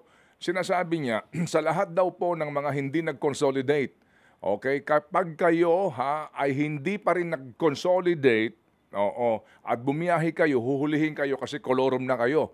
So kayo ay, sabi niya, obligado kayong sumama doon sa meron ng consolidated na mga kooperatiba o korporasyon yan o magtayo ng sarili ninyo. Pero yung nga sinasabi niya, hindi na kayo maaari pang bumiyahe. Yun ang klaro na pakinggan ko. Siguro po, kaklaruhin ko po, no? Unang-una, naglabas po tayo ng DO. May 3 pong paraan para makapagbiyahe ulit yung mga nasaraduhan nung Abril of last year. Unang-una, pwede po silang sumali sa existing. No? Una yun. Pangalawa, pwede silang magbuo ng bago. Sarili nila. Okay. Ikatlo, para po dun sa mga rota na, ito po kasi ang problema, Kuya Ted, no? Napaka-komplikado kasi nitong nangyaring ito, no? At sinusubukan nating ayusin paunti-unti. Meron po kasing mga nag-consolidate na meron ng rota. No? At sila ay nag-consolidate na, sila na marami sa kanila, bumili na ng mga bagong jeep, pumusta na sila, no? Ng pera nila, at umutang pa sila. Okay. No? Kailangan po yung mga rotang yon, protektahan natin yon. Ibig sabihin, hindi tayo pwedeng magpapasok ng colorum o ng iba pang mga hindi pa nag-consolidate. Kasi kawawa naman sila, malulugi sila. So, naglagay po kami ng rule na kapag 60% na ang bumabiyahe doon, hindi na pwedeng pasukin yan. Kapag below 60%, pwedeng pasukin yan. At pwede yung mga bagong rota, ito na po yung sinasabi mo, no? So, magiging mas lax tayo habang inaayos natin to sa mga rota na konti pa lang ang bumabiyahe. Doon po, as long as the vehicles are roadworthy, yun po, very important po yun, no?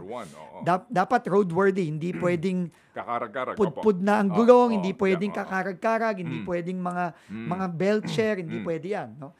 Pwede po silang bumiyahe po muna doon habang inaayos natin to at paparehistro sila.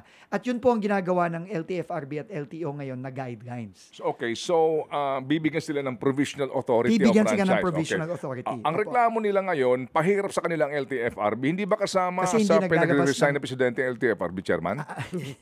Parang hindi po ata cabinet rank yun. Pero, ito yung, sa totoo lang, ang reklamo nila kasi dahil nga itong LTFRB ay buo pa rin ang loob nila doon sa kanilang pagsusulong nitong hindi palyado nga na programa, kaya pinahihirapan daw sila, yung sinasabi. Hindi po. Ngayon po, meron na po tayong mandato sa ating Pangulo.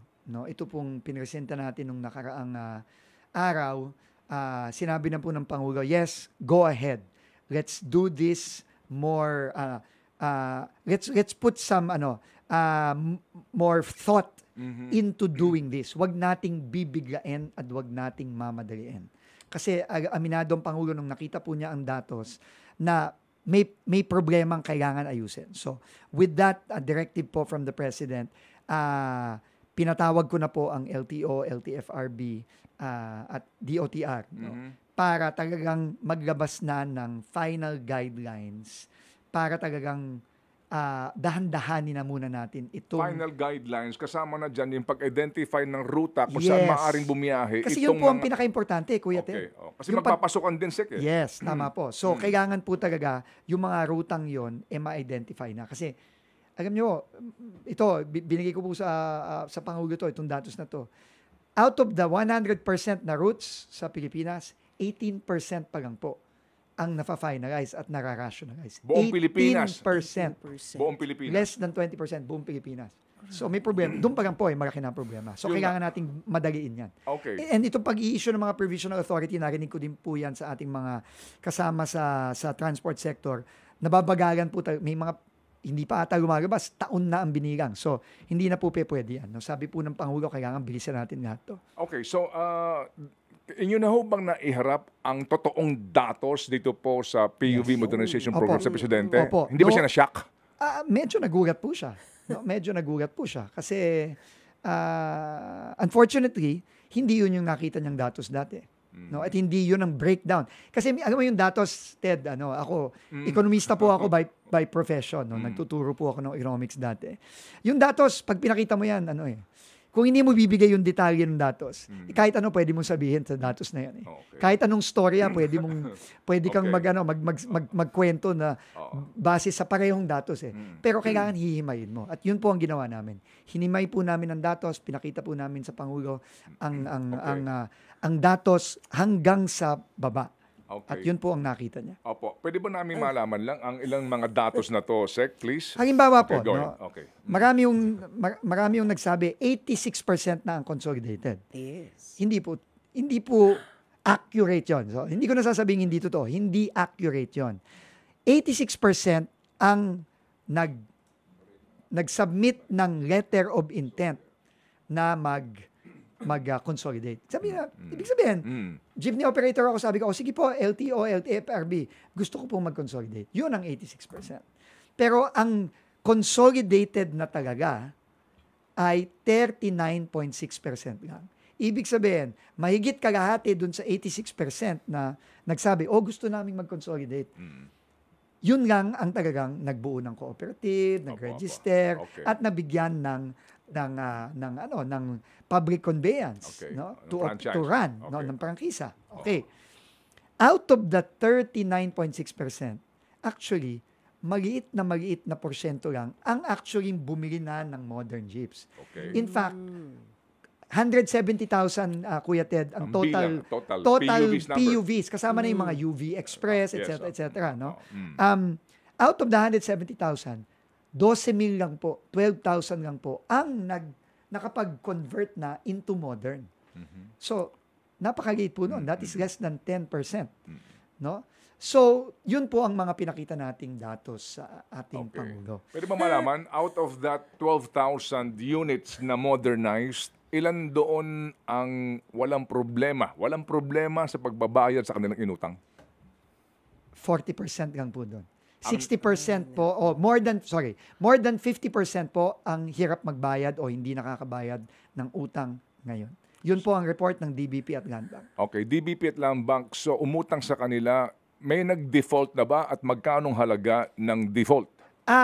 Meron na pong mga nag-default. Hindi ko lang po alam ang exact amount nung default amount. No?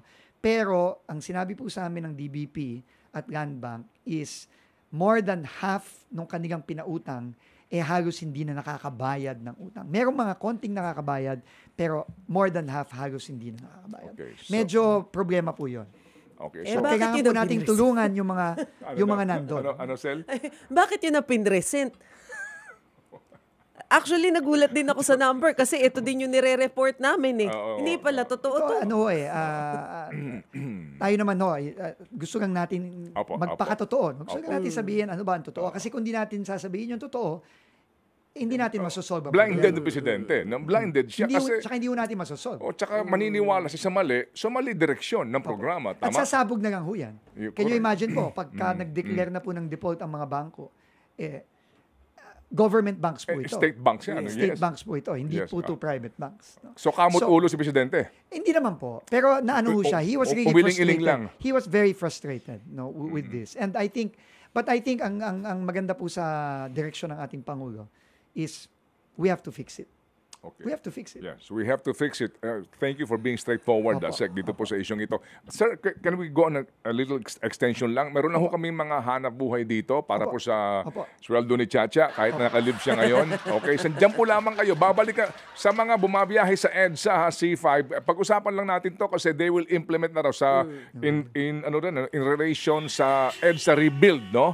Ito pong usapin ng no contact apprehension. Maganda ito at ating pumalaman ng kaisipan dito ni Secretary Vince Dizon. Kami po'y agad-agad din magbabalik sa oras na 6:50 in the morning. True FM. True FM. Mga kapatid, ganap na pong 6:54 in the morning. Sandali muna. Oy! True FM. Sa ating mga chokaran na nasa EDSA ngayon, alam ko pong ito, inaabangan nyo po ito. Sabi nga ni Secretary Vince Dizon, dapat laging kondisyon ng mga auto ninyo, para hindi kayo magkakaaberya, parang kayo lang. Dapat di ka sinasabihan ng ganire. Uy, lalaki, kumusta ka naman? Bigo ka na naman, sandali lang. Ito ang para sa'yo. Pagsikto! Bravo Food Supplement for Men. Diba? Masarap ang buhay, kaya laging ito todo ang arangkada na walang palya. Bravo Food Supplement for Men ang bagsik mo. Mapapa. Bravo! Katalaga! You know, bravo! Mabibili yan sa Mercury Drug, Watson, 7-Eleven, Southside Drug at piling supermarkets nationwide. Truth FM. Sa lahat din po ng mga nasa construction business at tandaan natin kapag ang pinag-uusapan natin ay light steel frames, saan ka pa? Doon ka na sa standard naman talaga. JMax Light Steel Frames, setting the standard in light steel frames. 17 taon nang naglilingkod sa bayan at sila po ang nagiging standard nga para sa sa light steel frame sa Pilipinas. Kaya sigurado ka sa kanyang quality at safety. Kaya pagpunta mo sa Hardware at Depot, sabihin ka agad, ito lang ang gusto ko, JMax Light Steel Frames para sa ating mga kisamit dingding. JMax Light Steel Frames, protektado ka, walang kakaba-kaba at duda. Mabibili yan sa Agusan Legacy Hardware and Construction Supply sa Bayugan, Agusan del Sur. Yun Agusan Legacy Hardware and Construction Supply at sa Isaiah Top Marketing Corporation. Diyan po naman sa Dipolog City, Zamboanga del Norte. Isaiah Top Marketing Corporation. Tanungin po yung mga counter clerks na siyang nakakaalam sa inyo po mga suking hardware store. Ang JMax ay available din in all leading depot and hardware stores nationwide. Maricel, tanungin natin si Sec Vince dito nga sa NCAP. Opo. Sec Vince, sabi po ninyo, mainam itong NCAP na para din makatulong sa traffic management. Pero may tanong lang po itong mga motorista, gaano ba talaga kahanda ang implementasyon at yung pong sinasabi ng iba na nung nagdaan po, kasi sa EDSA, alam po naman natin na yung mga enforcers nila, napakahilig manghuli ng mga swerving, di ba? Iba ho kasi ang topografiya ng ating EDSA at saka yung iba po na naaabutan ng red light, di ba? Tapos bigla kang, dahil nga sa may mga hindi sumusunod, aabutan ka na nakatapak na yung gulo mo doon sa linya, sinasabi nila ito'y magbubunga ng napakaraming reklamo kung ang mga taga-MMDA, yung mga susuri nitong mag-identify ng violator, hindi naman talaga well-trained o meron ding intensyon na alam nyo na ibig kong sabihin. Opo. Alam nyo po, ang maganda naman po, ang sabi narinig ko po si Chairman Don Artes kasi siya po ang mag-i-implement nito, ang MMDA po mag-i-implement nito. No? Sisiguraduhin niya na magiging fair ang lalo na kumbaga restart ito at nakita na rin natin yung mga kakulangan at pagkakamali nung unang sinubukan ito. Magiging mas mabusisi sila, no, at mas understanding at fair, no, kasi nga ang daming problema, halimbawa, no, swerving pero umiwas ng lubak. Hindi naman swerving 'yon, no? So, kasi umiwas ng lubak alam naman natin kaya nga tayo nag-EDSA rebuild kasi ang daming lubak sa EDSA, no? So, yung contest policy ng MMDA ay mas magiging madali, no? At mas magiging fair at reasonable ang MMDA. Lalo na dito sa mga unang mga pagkakataon na i-implement ulit itong NCAP, no? So, naiintindihan po at in-acknowledge po ni Chairman Don yon. So, ako naman po, tingin ko, tama naman po na enforce na natin, gawin na natin, pero matuto tayo habang ini-enforce natin. No? Yun po ang approach ni Chairman Don, which I think tama naman po yung approach na yun. Pero, Sec, isa din kasi sa mga concern, paano pagka hindi pa nga napapalitan yung pangalan ng mga second-hand na kotse? So, syempre, pag nahuli, nakapangalan pa dun sa dating owner. Correct. Again po, no? Kasama na po yan dun sa proseso ng pwede mong i-contest. Ganyan naman din po sa ibang bansa, no? Yung kahit sa Amerika, sa Europe, kapag nahuli ka, pinadagan ka ng ticket sa bahay mo, pwede mo yang i-contest. Pwede mong ipa-review yung CCTV, etc. Pwede mo i-contest yan. Yun nga, siguro dito sa gagawin ni Chairman Don, mas magiging, kumbaga, mas may leeway, no? Mas magiging lenient ng konti. Kasi nga, hindi naman perpekto. Kunyari, yung mga lubak, yung mga sinasabi po natin na hindi pa nalilipat yung mga rehistro. So, yung mga ganyan po, kasama po yan dito sa proseso natin. Kasi, kasi di ba Manong Ted, iniisip ko, pwede mo nga siyang i-contest, pero kung halimbawa ang penalty nasa 1,000 something, tapos mahahassle ka pang i-contest. Pupunta ka sa kanilang opisina. Pupunta ka pa sa kanilang opisina. Ito lang, diba? Secretary. Opo. Kami po dito kahapon pa ay hinahanap sa website ng MMDA, ano ba yung mga violations na sakop ng NCAP? Kasi hindi naman lahat yan. May mga non-moving violations sila doon sa listahan nila, di ba? Ano lang ba ang sakop ng mga NCAP violations? At ano ang corresponding na multa? Hindi ko po alam kung mahina lang kami sa IT, pero baka naman pwede nyo munang alamin. I-publish. Kasi kung wala pa siya ngayon, wala pa po ba? Tapos Monday ka mag-implement, palagay ko lang po, medyo valid naman siguro yon, Chairman Artes, di ba? Kung hindi siya abala ngayon sa Film Fest, no? Ipapaagam ko po agad kay Chairman Artes ito. Opo. Pero tama, very fair po yan. Diba? Opo. Very Baka fair po pwede yan. ho lamang natin Kailangan masiguro. naman- Para pag-check mo sa website, dali lang, no contact apprehension, ano lang ang mga sakop nito ng mga violations? Para agam po ng mga motorista At natin. magkano ang multa dito? At ito ba ay solo MMDA lang o meron isa pang party na kasama dito? Kasi naging issue yan sa Supreme Court case dahil merong kinontratang ilang LGUs na third party na kung saan ang mahal ng multa. Opo, go ahead. Tama po yun. Issue po talaga yun. Naging issue yung kamahalan ng mga multa. No? At iba, hindi kang kamahalan, iba-iba. Oo, bawat LGU iba-iba. Iba-iba. So, yun po problema po talaga yun. Pero papaabot ko po kay Chairman Artes itong mga valid po yun, na kailangan at least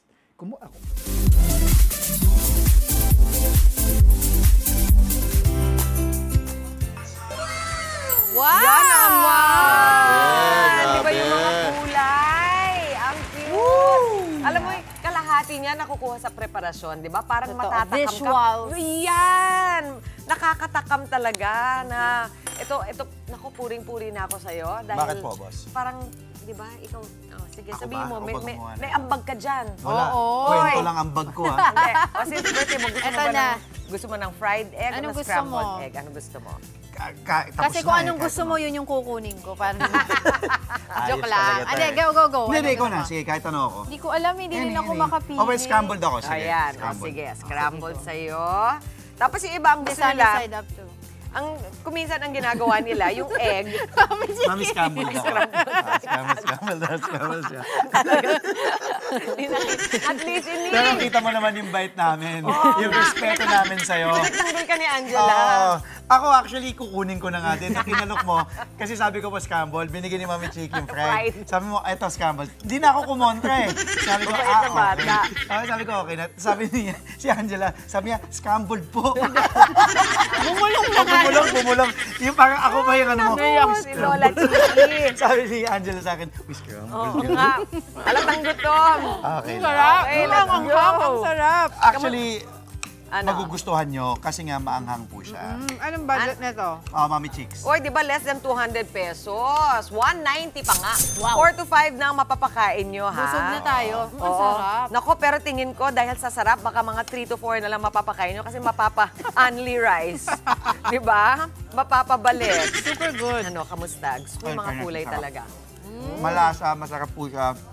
Maanghang lang ha, pero sulit. I love Kompleto na it. yan. Oo. May manok na yan eh. May manok, kompleto. Mabubusog ka talaga. Munguya lang po ako. Sarap. Kain po tayo. Yung, di ba, yung anghang, humahabol. May kick, may sipa, may sipa. Super sarap. Samantala, habang kumakain po tayo, mga kapatid, almusal po tayo, mga nanay, mga tatay. Oras po natin, 7:04. At sa aming pagbabalik dito sa Good Morning Kapatid, Spotlight On, makikipagkulitan at makikipagpakilig sa atin ngayong umaga si Yuri Robin Angeles, live na live. Mamaya, abangan niyo po. Sa Kita Tayo, ang dating sales lady ngayon ay makapuno queen na ngayon. Aba, bibida na ang matamis niyang tagumpay. Maya-maya lamang. At ngayong Hypothyroidism Awareness Month, ibabahagi sa atin ng ating kapatid ang kanyang karanasan sa sakit na ito. Marami pa tayong papag-good vibes this morning. Kasama pa din ang inyong fave morning kasalo ang... Good Morning Kapatid!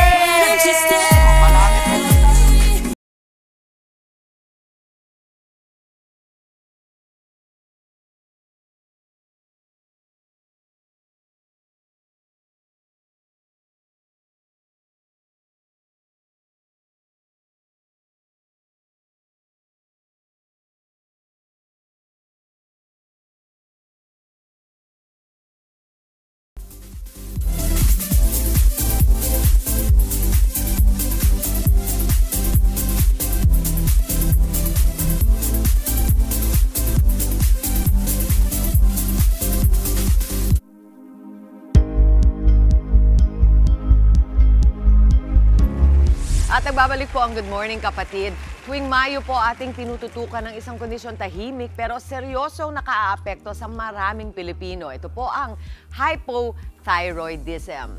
Yan ang pag-uusapan natin ngayon kasama ang ating resident morning doctor na si Doc Richard. Doc, magandang umaga sa iyo. Good morning, Mommy Chiki. Looking beautiful as always pa rin, thank you Mommy naman. Chiki. And good morning din po sa ating mga kapatid. Ang hypothyroidism po madalas mapagkamalang simpleng pagkapagod at pagdagdag ng timbang. Pero ang totoo, ito ay kondisyong kailangang bigyang pansin at tamang gamutan. Kaya naman mga kapatid, ngayong umaga maswerte tayo dahil makakasama natin ang content creator na si Ira Michiko Lobo para ibahagi ang kanyang hypothyroidism journey. Good morning, Ira. Good morning, Doc. Good morning po. At para naman po ipaliwanag kung ano nga ba ang hypothyroidism, makakasama rin natin ang endocrinologist na si Dr. Nenuel Angelo Luna. Good morning, Doc Nenuel. Good morning po, Doc Richard. Good morning, Miss Chiki. Good morning, mga kapatid. Ayan, Mami Chiki, umpisahan na natin, no? Kay Ira muna. Ira, kailan at paano mo nalaman na meron kang hypothyroidism? It was started po ng 2018. And then, yung na-feel ko po sa sarili ko kasi na parang iba, since kahit konti lang po yung kainin ko, tapos yung weight po, sobra-sobra yung pag-gain, yung paglalagas po ng hair, yung feeling na pagod palagi kahit kaka-start pa lang ng day, yun po. So, pati pala hair? Yes po. Oo. Tapos sabi mo yun, parang Weight more pagod kahit hindi ka... Kasi kuminsan, ang dami mo talaga ginagawa sa araw, di ba? Yes po. Pero ito yung kahit minimal lang yung galaw mo. Yes po, pagod po. Okay, so ano ang sinabi nung, alam mo na parang there's something wrong at sinabi na nga sa'yo na hypothyroidism. Ito ba ay, kamusta yun sa pandinig mo? Alam mo na ba kung ano yun? At first po, wala po talagang idea about it. Pero syempre, in-explain po siya ng doctor sa akin.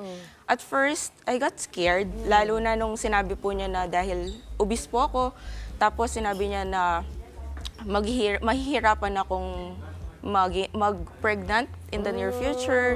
Tapos, mahirap po. Pero it's a lifelong treatment, sabi niya nga po. Yun po. Oo, kasi syempre tayo mga hindi eksperto, no?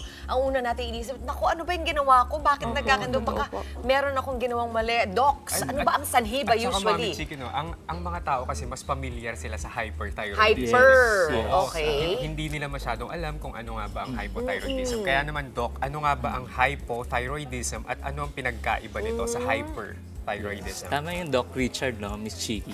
Most of us very familiar tayo sa hyperthyroidism, yung palpitation, nginig, no, kabog ng dibdib. But we are less familiar with hypothyroidism. So actually, lahat naman po tayo may thyroid gland. No? And the main function of the thyroid gland is to produce thyroid hormones. So when we say hypothyroidism, ibig sabihin, kulang, no, too little yung pinuproduce na thyroid hormone ng thyroid gland. So kumbaga, tamad yung thyroid gland gumawa ng thyroid hormone. On the other hand, hyper, too much naman, no? Sobra, very active naman yung thyroid gland. Kung tatanungin ko sa inyo, ano yung mas delikado? Yung hypo o yung hyper? Actually, Miss Chiki, equally, no, kapag hindi po nagamot, no, pareho po silang delikado. Good news is both naman po kayang bigyan ng treatment, no, with proper consultation, proper screening, diagnosis, nami-mitigate naman, nababawasan natin yung pagiging delikado ng parehong hyper and hypothyroidism po. Pero naisip mo ba din, Ira, parang meron ba akong ginawa? Meron ba akong kinain na hindi dapat? Saan ba usually nanggagaling? Ano yung sanhi niya? Alright. Miss Chiki, marami tayong mga possible causes ng hypothyroidism, no? Isa sa mga pinaka-common cause yung tinatawag nating autoimmune. Okay. Ibig sabihin, meron tayo sa sarili nating katawan na umaatake mismo sa thyroid, no? Parang it destroys yung thyroid gland. So, pag na-destroy yung thyroid gland, masisense ng brain na, ay, parang wala ng thyroid hormone na lumalabas ngayon. I-stimulate niya ngayon yung thyroid to produce more hormones. So, kaya nagkakagoiter minsan. Another common cause would be iodine deficiency. No? Diba? Yung iodine, iodized salt, no? Very common. Yung mga naoperahan na radioactive iodine, mga medications, yun yung mga common causes ng hypothyroidism po. So yung autoimmune, wala na tayong magagawa doon. Kumbaga, pinanganak tayong gano'n. Yung isa pag sinabing iodine, di ba? Yung naiisip mo. Anong naiisip mo pag sinabing iodine? Iodize? Pwede na ba yung pwede kumain ng maalat? Ganun ba yun, Doc? In moderation. Sabi nga nila, Everything everything is in good, but moderation. in moderation. Oo naman. Napakarami talagang causes ng hypothyroidism, no, Mami Chiki. Oo. So, eto naman kay Ira, paano naman paano naapektuhan ng hypothyroidism yung pang-araw-araw mong buhay? Malaking epekto po ito, Doc. Sa pang-araw-araw ko, as I've said earlier po, yung feeling pa lang na ka-start mo pa lang ng araw is pagod ka na, tapos may gagawin ka, tapos yung out of focus po kayo, syempre everything follows na dun eh. May gagawin ka, tapos bigla wala na naman. Parang may brain fog, no? Parang medyo, talaga. Yes Kamusta po. yung mood mo? Parang naapektuhan din ba yung... Yes po, sobra. Like, yung mood swings mo, iba din na since pagod ka, tapos minsan, yung parang minsan na-anxiety ka din po. Alam mo, maganda yan kasi kailangan din intindihan ng mga tao nakapaligid sa'yo. Dahil yun na nga, kuminsan siguro init ulo mo. Opo. O kaya, di ba, mabilis kang mainis, Opo. ma-agit. So, maganda rin na malaman ng mga, halimbawa, kung may mga anak kayo o yung mga asawa ninyo para, di ba, ready sila. Opo. Ano bang klaseng support nga ang pwede ibigay sa mga taong may hyper or hypothyroidism? So tama yung Miss Chiki, no, yung understanding. No? Very good yung may ganito tayong pinag-uusapan natin yung hypothyroidism because we want to raise awareness. Kasi very subtle yung symptoms. Sometimes maisip mo lang, ay parang moody naman itong kasama ko or parang pagod lagi sa work. For example, pagpasok pa lang niya, pagod na siya. Baka may hypothyroidism pala. So yung understanding is very important. No? Tsaka I think, no, ang common dyan, halimbawa ako, iniisip ko talaga, yung hindi mo makontrol yung weight gain mo, hindi ba isa yan sa... Yes. Oo, yan, very noticeable. Yes. Kasama talaga siya ng because of metabolism. Ang thyroid po kasi is in charge sa metabolism ng katawan. So burning yung sugar, burning of fats. So with too little of that hormone, medyo hindi natin kayang ma-burn yung ma-metabolize yung gano'n. Kaya nagkakaroon ng unexplainable weight gain. So hindi yan dahil sa labis na pagka-overeating kuminsan, di ba? Hindi naman. Uy, di ba si Carla Abellana? Carla Abellana. Oo. So very open siya, di ba, Do? Totoo yan, Mami Chiki. Pero speaking of, yung mga naramdaman na sintomas na sinabi ni Ira, maliban doon, Doc, ano pa ba yung mga ibang sintomas na kailangan nating tignan doon sa hypothyroidism? So, doon sa mga functions ng thyroid, number 1 yung metabolism nga. So, yung unexplainable weight gain, yung palaging pagod, no? Sa mga babae po, meron din connection kasi ang thyroid sa menses, no? So, for patients with hypothyroidism, parang they experience yung too much naman na menstruation, heavy menstrual bleeding, no? So, pwede nilang ma-experience yun. And for those trying na mag-pregnancy, nahihirapan silang mag-pregnancy if they are hypothyroid. Actually, meron kaming set na level ng hormones para magkaroon ng pregnancy ang isang hypothyroid patient. So, pero sabi mo, Doc, challenge, nahihirapan, pero hindi imposible. Pwede pa may chance. With proper treatment, very possible. No? And cold intolerance, if I may add, yung lamigin, yung kahit wala sila sa aircon, ginawin po sila. Because in charge din po yung thyroid natin sa temperature ng ating ng katawan. Pero kabaliktaran naman ito ng hyperthyroidism, Doc, no? Parang very prone sila sa naman. Oo, kahit nasa ganitong lugar, naman sila, init, pawis na pawis pa rin. Yung gano'n naman, baligtad naman ng hyperthyroidism. So they have the exactly opposite naman. Pero curious lang ako, no, Mami Chiki, kay Ira, nung nalaman mo na na-diagnose ka ng hypothyroidism, ano yung mga ginawa mo? Siyempre po yung sinunod ko po yung sinabi ng doctor na to take the oral medications po.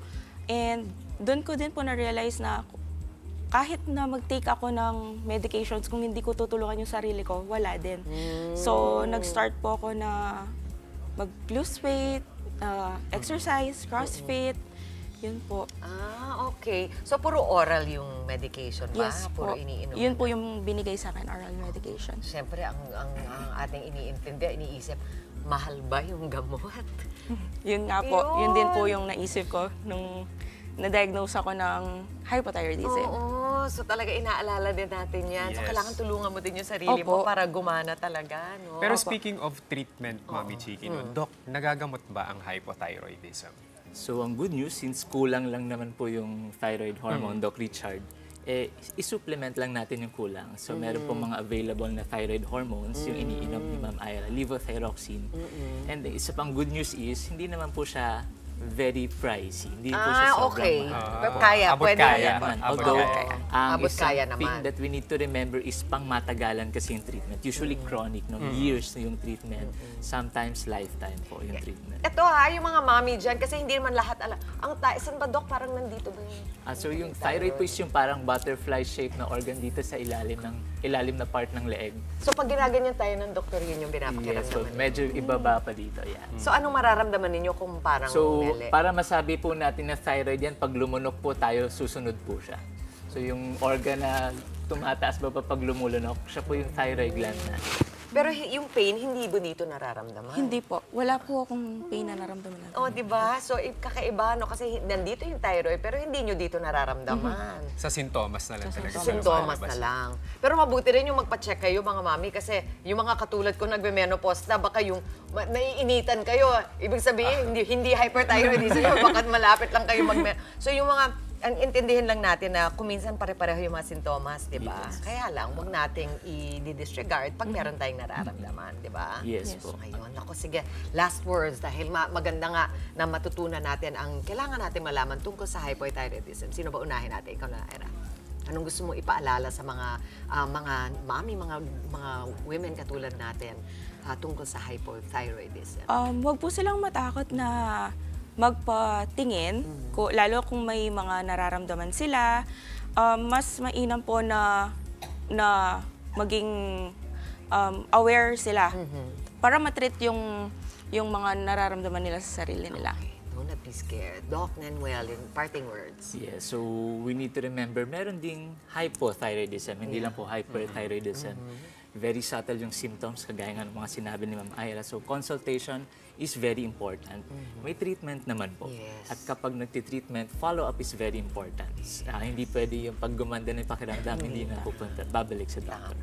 Ako, very good yan. At syempre, yung natutunan natin today, yung suporta ng pamilya, Yes. napakahalaga din. Naku, maraming salamat, Ira. Thank you so much Michiko po. Lobo, of course, Dr. Nanuel Acnelo Luna, and Doc Richard, as always, maraming salamat sa iyo.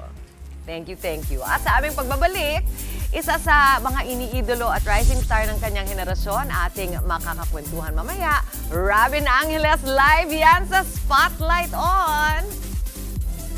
At huling hirit bago matapos ang Flores de Mayo, tampok ang mga disenyo ng gown ni Marvin Garcia.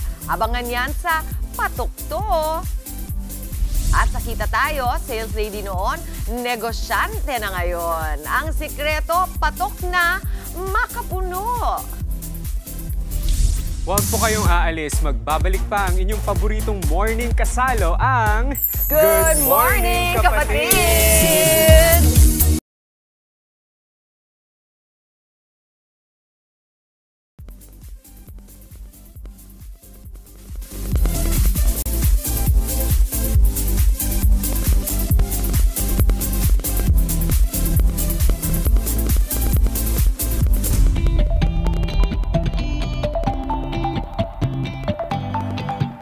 Nagbabalik po ang Good Morning, kapatid. Tayo mga Pinoy kilala po sa ating pagiging resilient o ang kakayahang bumangon sa kabila ng kabi-kabilang mga dagok sa ating buhay. Yan nga po ang pinatunayan ng dating sales lady / kasambahay na nakilala ko today. Ang kanyang pagkayod sa buhay umani po ng matamis na kitang 5 digits kada buwan. Kita tayo kasama ang owner ng MJ Makapuno na si Mary Jane Duazo. Good morning, kapatid! Good morning, kapatid! Ayun, Good ako, morning. isang matamis na umaga sa'yo.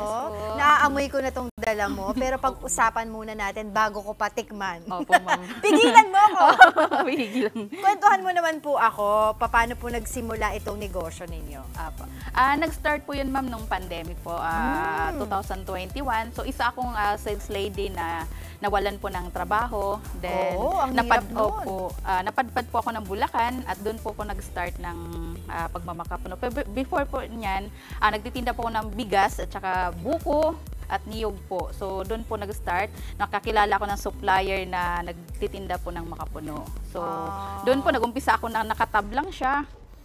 Then, nakaano po ako na ilipat na po siya sa nakabattle. Ang ganda na ng packaging mo, di ba? Opo, ma'am. Talaga naman lahat magsisimula sa humble beginnings, ika nga. Pero anong kaibahan nitong nyug mo dun sa mga nakasanayan na natin sa market?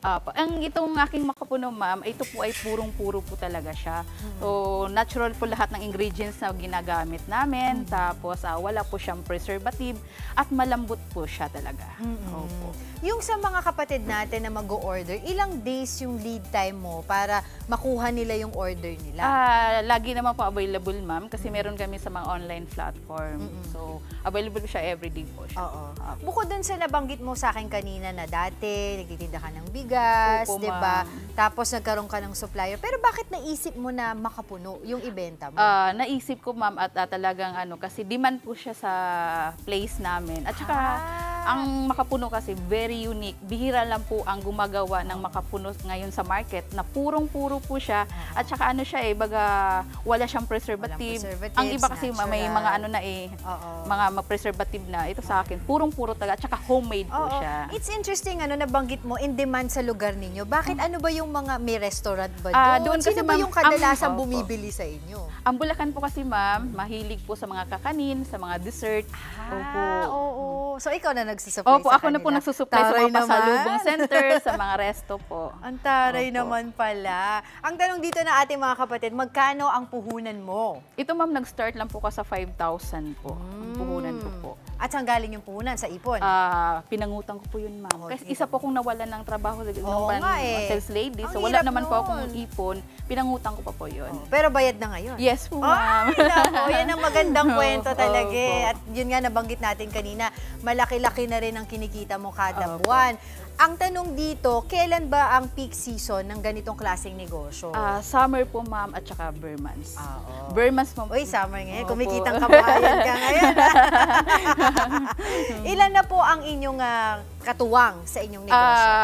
More than 5 na po, ma'am. Then, pag regular po, nasa mga 4, ganon. Opo. Isipin nyo yan, nagsimula lang siya ng siya lang. Opo, ako ngayon lang may talaga mga katuwang ka na. Opo. O sige, pakitaan mo nga ako, Miss MJ. Paano ba gumawa ng iyong natural makapuno? Dito po kayo. Yan. So, dito, ito po yung water natin. Magpapakulo po tayo ng tubig. Then, ilalagay po natin yung pandan. So, dapat fresh po yung pandan na gagamitin. Diba, bagong pitas pa yung pandan namin. Oh. Ang bango, ha? So, ang pandan kasi ginagamit bukod sa flavoring, yung sa aroma niya, aroma diba? po, opo. So, dapat po, magpakulo po ng mainit na tubig, then lagyan po natin ng pandan. So, yan. Okay. Then, lagyan po natin ng sugar. Of course. So, yan. Yan ang nagpapasarap din Opo. Ayan. Alam mo, ang kagandahan kasi talaga sa, anong tawag nila dito, tree of life di ba? Walang masasayang sa sa buko tree. Okay, next. After ng sugar. Ma'am, aantay natin na kumulo po itong sugar, then caramelize na po siya, then lagyan po natin siya ng makapuno. Yun na. Ayan po yung makapuno natin, talagang malambot po siya. Tsaka mabango na, amoy ko ha. Ayan po. Ayan. Okay. So, ano po ilan po ang shelf life ng ating isang bote na makapuno? 6 months po, ma'am. 6 months? Opo, ilagay lang po sa ref po, ma'am. Okay. Keep refrigerated po siya, 6 months po. Ayan Okay. po. So, magkano po isang bote? 250 po. Oh, not bad. Opo. 6 months na 250. Opo. At saka na to, ma'am, 500 grams na. Sulit po talaga siya. At saka hindi siya pakita masabaw. natin sa mga Opo. kapatid natin. Ayan, very siksik siya. Very siksik. Opo. Invite na po ating mga kapatid na interesado po na bumili. Ayan, pwede niyo po kaming kontakin sa Facebook page po namin. Ayan, MJ Makapuno. Then, meron po kaming Shopee, then TikTok po, MJ. Search nyo lang po ang MJ Makapuno po. Ayun, nakakabilib talaga ang storya sa likod ng napaka-successful na negosyo. Maraming salamat sa pagbisita po ninyo sa amin. Mary Jane ng MJ Makapuno. Thank you po. At sa aming pagbabalik, sa Patok To, mas ipapamalas pa ang galing at talentong Pinoy sa ibibida nating Santa Cruzan gown ng Filipino designer na si Marvin Garcia. At sa amin pa rin pagbabalik, huwag po kayong kukulat from Yuri to Drake. Tuloy-tuloy ang pagpapakilig niya sa ating mga kapatid. Abangan si Robin Angeles sa ating Spotlight On. Huwag po kayong aalis, magbabalik pa ang inyong paboritong morning kasalo ang Good Morning Kapatid!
Ayun na wala na. Saan ba tayo? Anong gawin mo? Saan ba? Tama pala ako. Okay, ulit. Yan!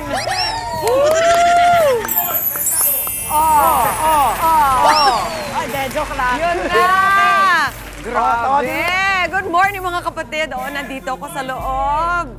Ayan, behaved ako ngayon, di ba? Ilabas lahat ng kababaihan. Mami Boots, ikaw talaga iniisip ko, kailangan, di ba, poise and demure. Yes, the inner.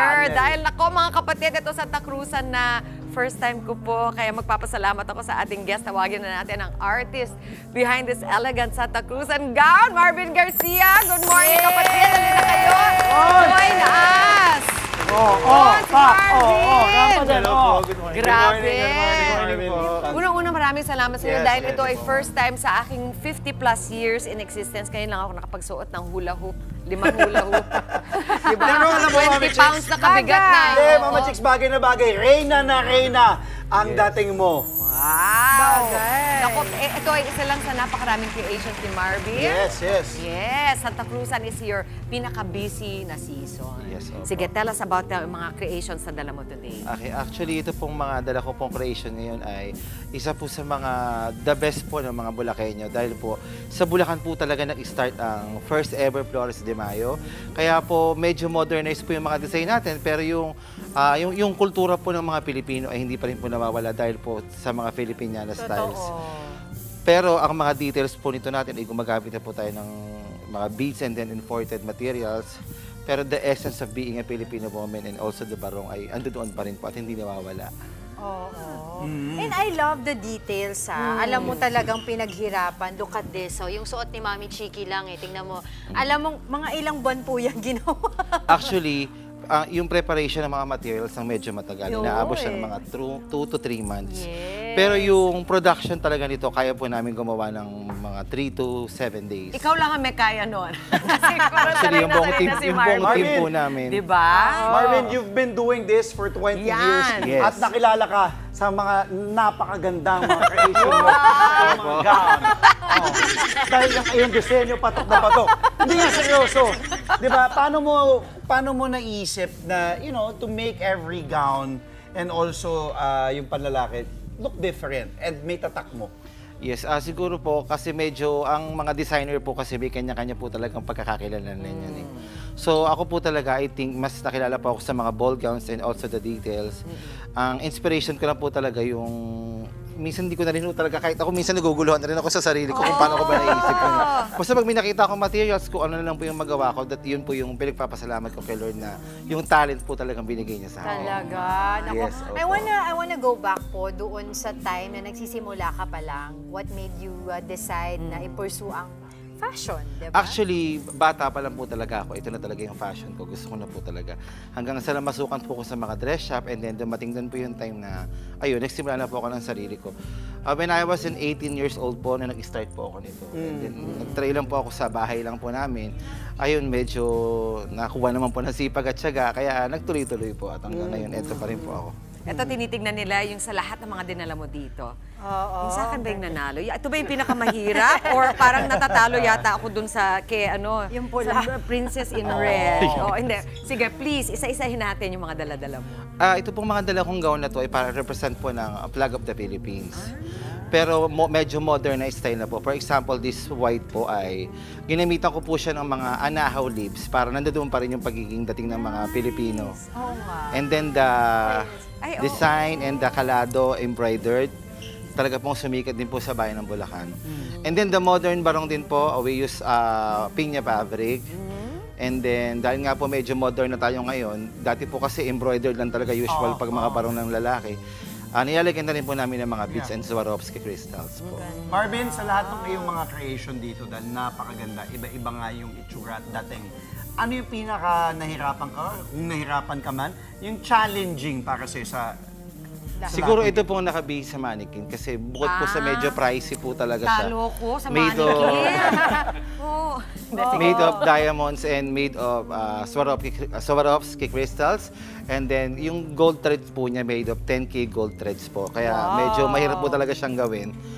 Kung mapapansin niyo po, siya po yung pinakasimple yung design pero very elegant po sa lahat ng dala namin. Siyempre, ang gusto malaman ng mga Marites, di ba? Kung papresyuhan mo yan, magkano ba yan? Ay, hindi pwede sabihin ata. Hindi, pag-uusapan na lang daw. Basta nasa 6 figure. Oo daw, oo. Tanungin naman natin sila. Ano yung sige. feeling naman ng dahil sinong gusto sumagot? Dahil suot nyo gawa ni Marvin. It's an honor po, especially kilala lang po si Tito Marbs sa 20 bayan po years. ng Bulacan. Hindi lang po sa bayan, kundi sa iba't iba pa pong lugar sa Pilipinas. Nare-represent din po niya yung culture and na e-enhance pa po niya lalo. Lalo na pagtitibay yung culture ng Pilipinas. Correct. Yeah, no, I agree. You? I am wearing the honor and the pride of the Bulakenyo, and that is what I feel right now. I feel like a princess and wearing Tito Marvin's gown. Grabe, no? And you make them feel special, Tito Marvin, kasi talagang, yun nga, sabi nga nila, they feel special wearing your creation.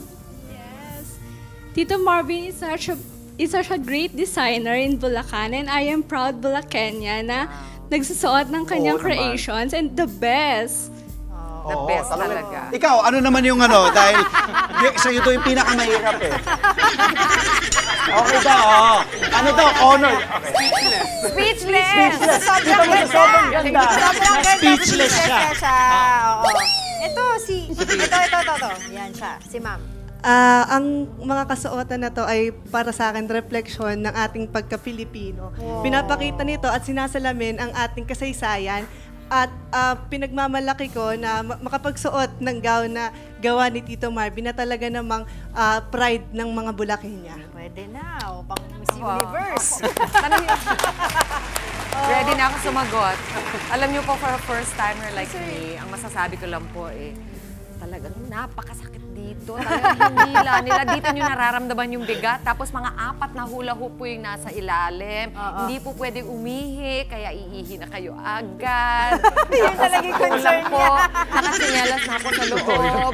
Pero talagang, pati dito, kailangan talaga kahit nararamdaman nyo yung bigat na inyong suot, aura pa rin. Hindi po biro ang maging Reyna Elena sa Santa Cruz. Totoo. Thank you. Thank you so much for the experience. Naku, nakakatuwa talaga itong mga designs may creation po. Ano na ang na-envision mo for the year 2026? Siguro po kasi every year po talagang naiiba po yung trend ng fashion.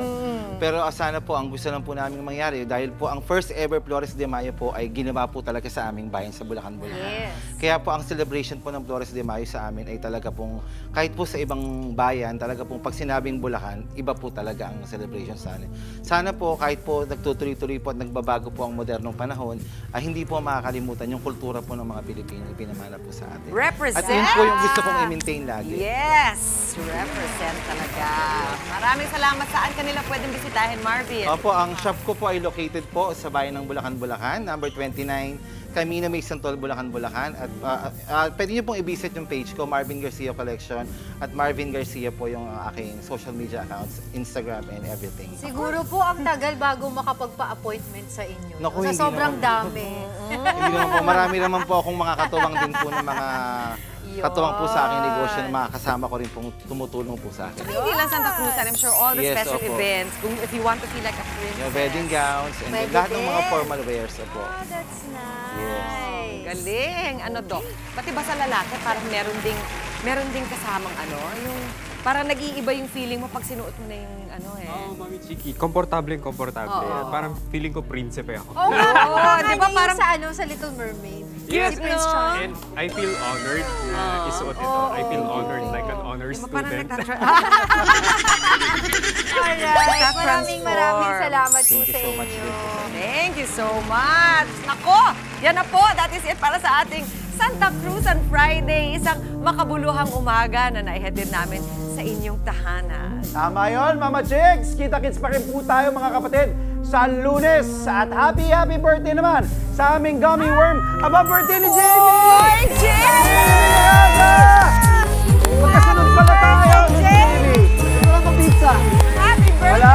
Happy birthday, Sir Jamie. Mahal ka namin. At para po sa sa ating kids. More fun pa tayo dahil susunod na ang cartoons. Enjoy naman po ang araw. Spread good vibes, mga kapatid. Keep smiling lang. Yan ang paalala ng inyong paboritong kasal sa umaga. Good morning, kapatid!